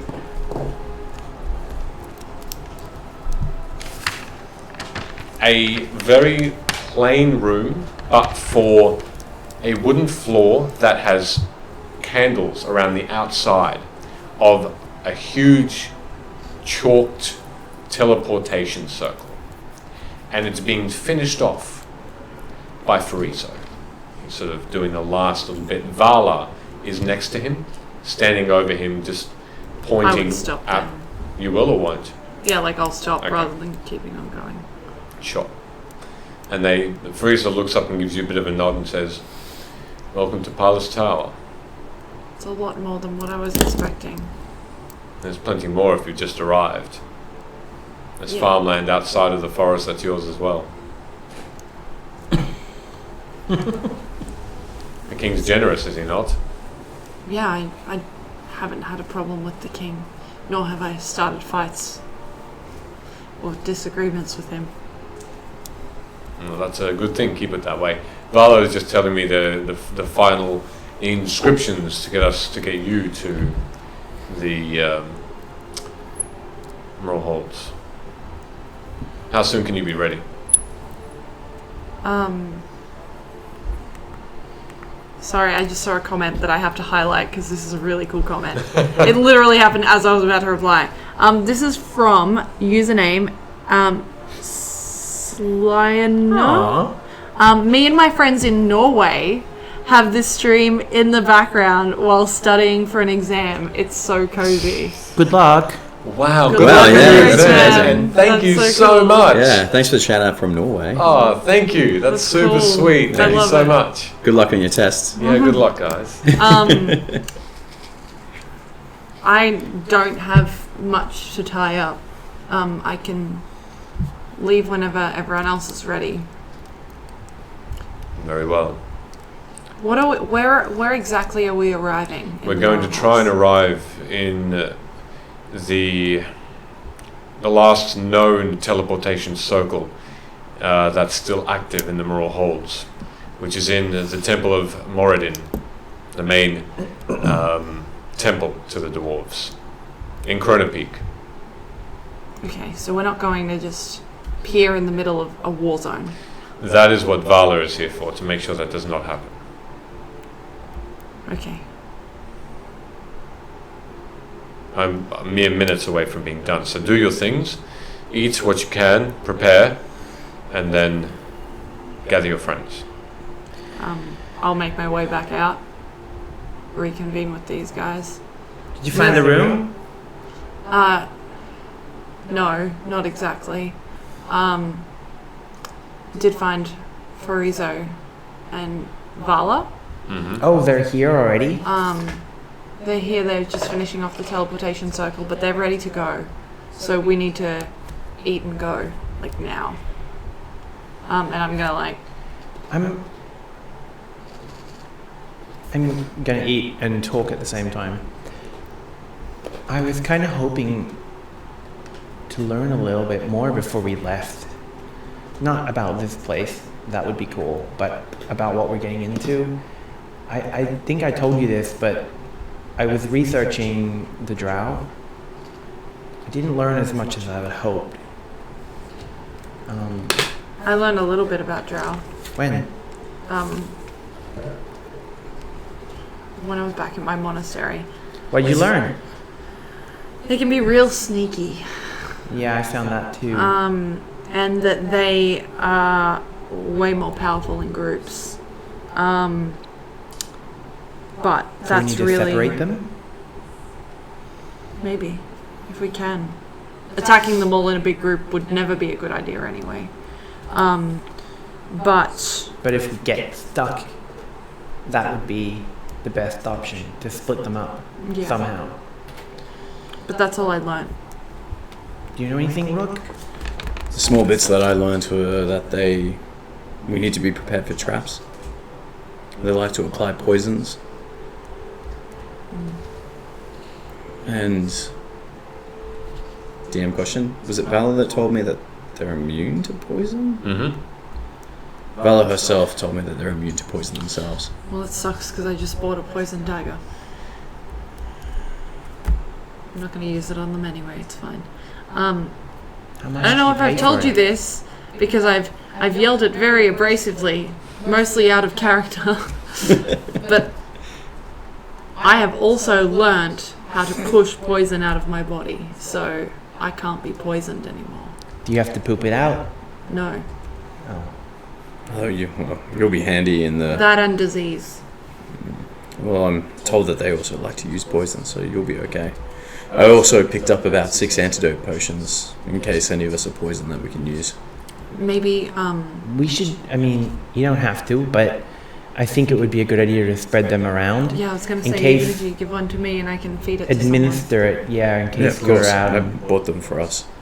Yeah, I'm just saying maybe we should do it before we go, is my point, I guess. I have 6. someone. 1 each. 2 for each of us. Yeah, two for each of us. Yeah. It's okay. Fuck you, Thorum. Your So Bix? I'll put mine down too. I also picked up some healing potions as well. Are you guys prepared for? I have a few healing potions, so I should be okay there. This week really went really quickly. I was hoping to go buy some more things, but how are we getting there? Teleportation. Teleportation cycle. So So we should go. how quick will that happen? I've never been in one before. Yeah, Oh no, yeah, we we have. We have. Yeah. We did. Back Does when that we mean were we could escaping just the quickly place. pop back to Sharn and then go from there? Or I will be honest with you. you always are? I don't think that is going to be an option right now. Not with how fast they're trying to get us out there. I would let you know as well, Purback. He gave me an amulet. One that can actually keep us cloaked. Or invisible to everybody within a certain... Invisible or just hard to detect? Damn question. After speaking with Purback after dinner and stuff and getting his explanation, what is the actual parameters for the amulet? It provides you with the ability to hide a little bit better. Oh, okay, so yeah. So you'll be able to have +5 to stealth. Okay, cool. And when it's dim or no light, you are considered to be invisible. Does that stack with Amara's ability? Yep. Fuck. So it's +5 to stealth. And that's... He said that it was with the group will be... Yeah, as long as the group is within maybe 15 feet of each other. Oh, so 15 feet of me? Yeah, whoever the wielder popped, is. just like if we popped that with my pass without a trace, my plus modifier would be +21 on top of whatever I roll. That's fucked. You just absorb that. So it will aid us in stealthing if we need to. Which I think we should do. Well, Valor actually also said that our best response to this situation would be to try and navigate without being found. Yeah. Is there anyone on staff nearby? Looking around, there are a few servants here and there, yes. some cleaning up the floors, some doing a bit of a polish of some cutlery. I'm gonna go quickly talk to one of them. I'm almost ready, I promise. Okay, well, I'll meet you in there, because... Where? Honestly, gonna take your time. Once we leave here, I don't think there's any going back. Okay. I'll walk up to the closest servant. Yep, you see a young girl, human. She looks at you. Yes, sir. Hi, I'm Gunnar. Hi. I'm one of the 5. You probably have heard of us. Anyway, how would you not know who we are? We own this place. I don't know your names. Well, now you know. I'm Gunnar. Hi, Gunnar. That's- I'm Fenma. That's Amara. Hi, I get Amara. out my book. I'm like waving as she's I'm like- walking away. yeah. Like, Fenma, who is the best person to talk to about hiring new staff? Oh, yeah, that's my mum. Mixade. How do I spell that? Well, I don't know much either. Byxade. Mixade. is that just Bix? Okay, I'm just gonna... Sorry, I wasn't listening very well. So, is it possible to speak with her very quickly? Man! And you hear her just shout and shout, and it echoes through the hall, and you wait a minute, and you do see Mixade come through, and a bit more disheveled than she was just moments ago. Yes, Is it Mix or Bix? Mixade. I thought you said Bix. Yeah, I me was too. like, So, hi, I'm Gunnar. Yes, I think we we met just before. Yes. I wanted to know how we can go about hiring staff for the compound. Guards, mercenaries, servants. It all sort of goes through me. Specialists. It goes through me. What are you after? I can seek hirings out in the Shan. Do you know anyone that could make magical potions for us? And permanently stay here, or Maybe. Depends. I can ask around. I mean, obviously, we can provide lodgings. This place is huge, and there's only 5 of us. Lodgings won't be Technically, an there's issue. It's only more the 4. coin. Yeah, but that would be part of it, I guess, because normally you would pay for lodgings. The kings agreed to pay for the servants, so you don't have to. That doesn't have to come out of your own pockets. However, mercenaries and guards and other specialists do. Yeah, Anyone- I'm still happy to pay them, but Very well. I'm just saying in terms of negotiating something. That is between you and them. Okay. Are we all together? Yep. I'm away. I'm walking back to the teleportation. All right. Well, if you could get us maybe a few resumes, Of course. we'll review them when we come back. Thank you. Might I ask, does this property generate any profit? We do sell the corn and other vegetables to the city, but then that coin this goes towards the payment for the servants. Can we hire out the rooms? I don't know. We can talk about this later. I Right feel now, like you're correct. they've got a really special way of running this place, and we need to discuss maybe some new management. But we'll talk about that later. Agreed. Excellent, thank you. You're welcome. And she promptly turns and Might pats her daughter Femma on the head gently and gives her Before a bit you of a leave, wink. have you got a weapons rack here? I know the king used to like to spar, so Some, yes. might I grab some equipment from there? No, there's no equipment. They're simply weapon racks. You can put your own weapons on there if you'd like. Okay, Let's go. let's do it. All right. Amara, where'd you go? What are you up to, Amara? I'm just waiting. I'm just Waiting where? like, in the room with the teleportation. in the room? circle. Okay. I'm just like, Where is this place? I don't know where it is. Did you see which way she went? I got like the anxious like arm shaking out going Yeah. on like that. Ooh. Okay. Brooke, did you see which way she went? I didn't see which Can I way hear she them? went. DM question, yeah. Do I know where the teleportation... You haven't made your way around the home yet, but you did see the direction Amara was going. I'll head in the direction. I'm not too sure, Gunnar, but We'll let's just go this way. aimlessly wander around until we find her. Do you reckon she picked this room? No, that looks like a toilet. An outhouse. In about a minute or so, I call them toilets. you do find Amara and Fariso and Vala. And did you say an hour? No, in a few minutes. Oh, okay. Vala. Can we make it an hour? No. In Cannons. said room, Thorum and Osei join you, and you're all in a large room with the teleportation circle, candles lit.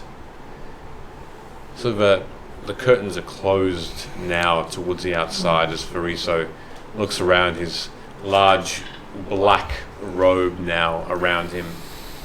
He's holding in his hand as well a wand made of almost glitter.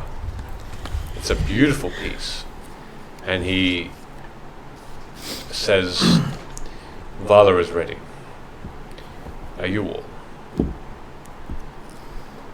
I mean, it's probably as ready as we're gonna be. Gunner, baby.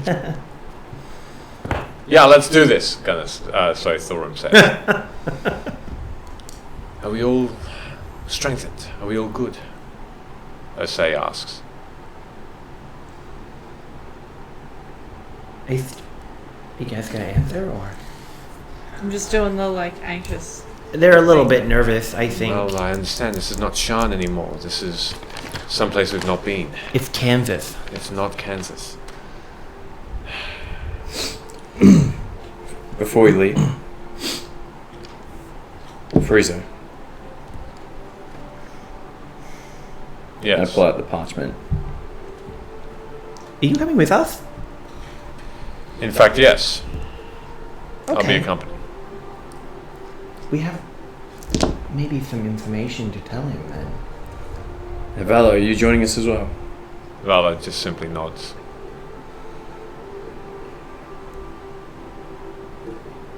Frieza. Can you decipher this handwriting, or is this something that you've seen before? And I pass him the parchment and paper that I pulled from... Sort of looks down at it, frowns for a moment.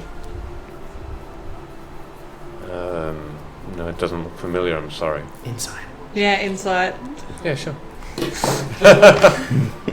I never do this. Oh. I mean, do I believe him? Usually I say that. Insight, what What'd is you my get? insight? I never 17. use insight. 17. Okay. Did you get a nat 20? 20 total. 20 in total. Okay. I'm a 17 as well. 17 as well. All right. Cute.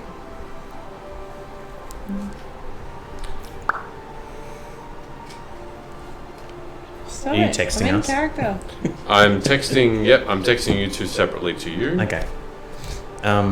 While you're doing that, I'm just going to keep the ball rolling. I'm going to walk over to Amara. Are you shaking your hands like this, or are you just sort of You do the little shakeout. You do the little. Hey, we didn't get to do our meditation this morning. That was really detailed. Thank you, Michele. Well, that's what you get. We No, didn't. it's just funny.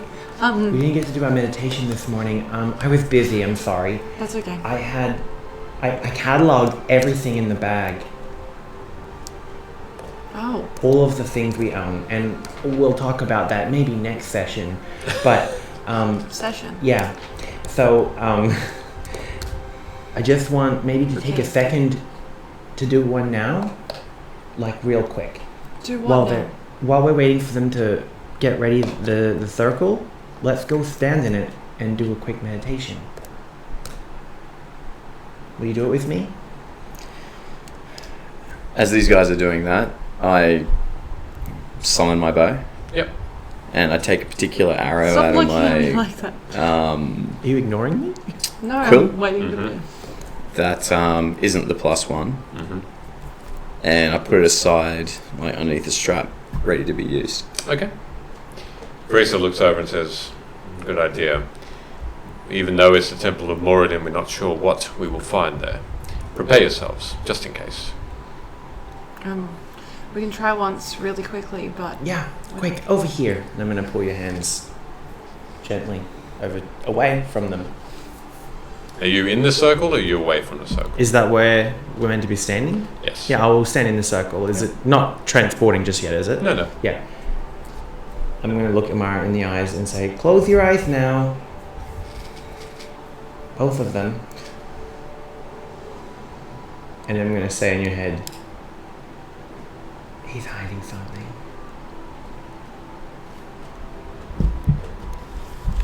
I don't know what it is, but I can tell.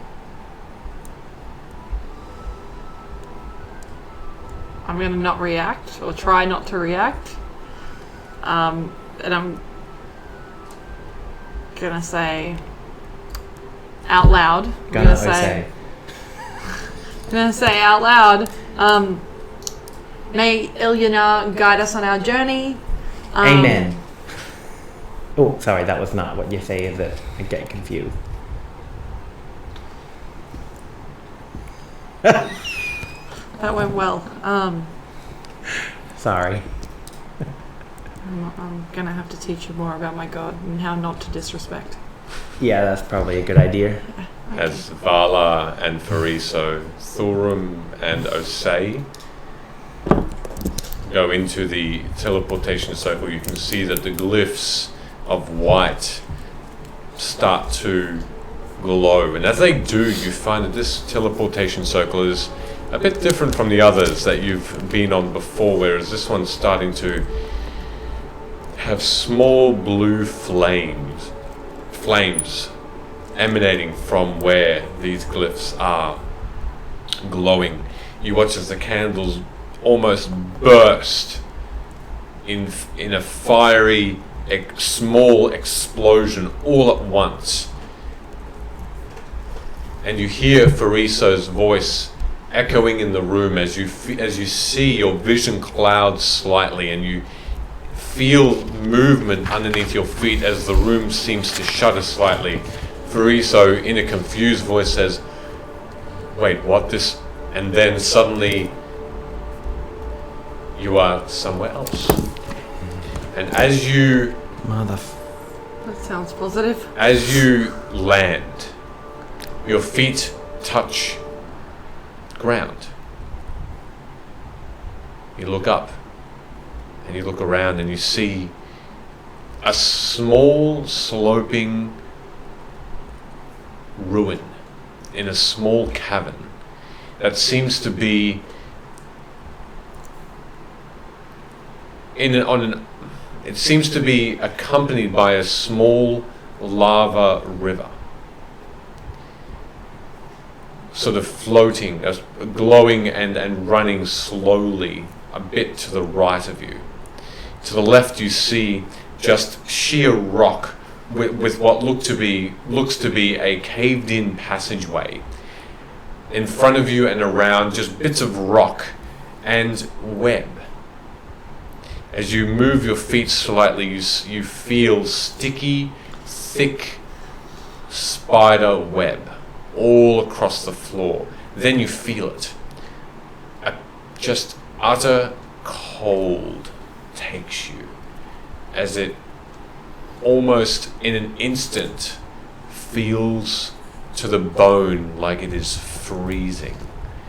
Looking above, the cavern goes up about 50 to 60 feet, and there are small blue flames embedded in the walls that make up a very dim light in this place, apart from the lava itself, which glows and steams a lot because it's a stark contrast to the air around you of frigid.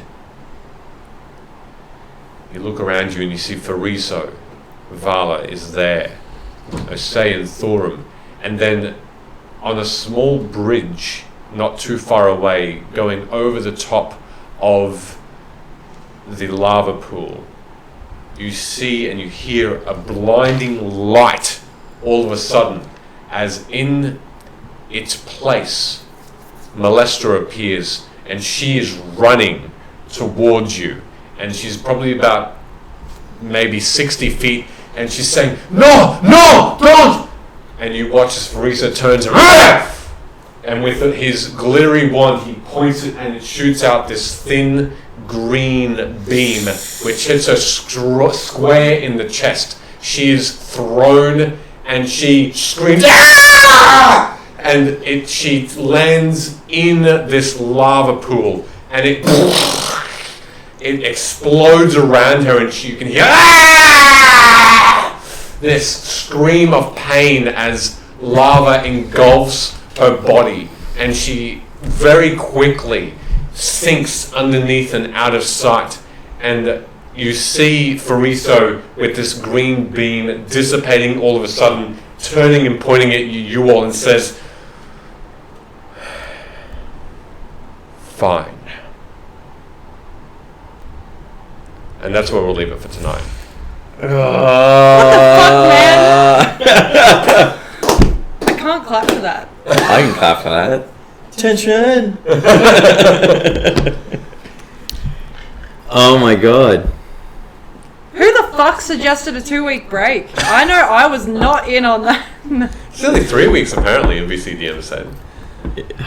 Well, that's our time. We are a little bit over. Thanks so much for hanging around. Please. Aeoncraft's just gone shit in the comments. Yeah, my phone's died. I can't see anything. Aeoncraft, thank you so much for hanging by. Thank you everybody else. Yeah, thank you everybody for sticking by for this episode. We're gonna. Oh, guys, we're not gonna talk to you. Well, we will talk to you. We're not gonna see you all for like 2 weeks. Yeah, Just we're have gonna to make sure you follow the Twitter.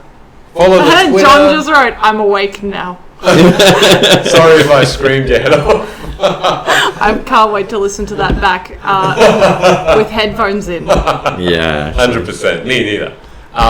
Thank you so much. We're going to miss you. We'll be on stream for another couple of things during the 2-week wait. I'm sure you'll see these two nerds playing World of Warcraft. Maybe. We'll see. Wow. Maybe. Yes. But have an amazing Me and Gunnar will night. have our own show. It'll be fine.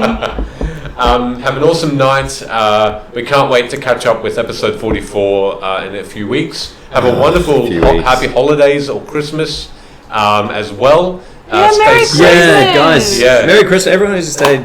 Merry Christmas. Yeah. Merry Thank you for joining us for how many episodes have we done now? Happy Streaming? holidays. 43 So, now. just so you know, 43. my diary starts at episode 29. Yeah, that's a stream. So we've done what? Yeah, but I didn't start this at the start of the stream.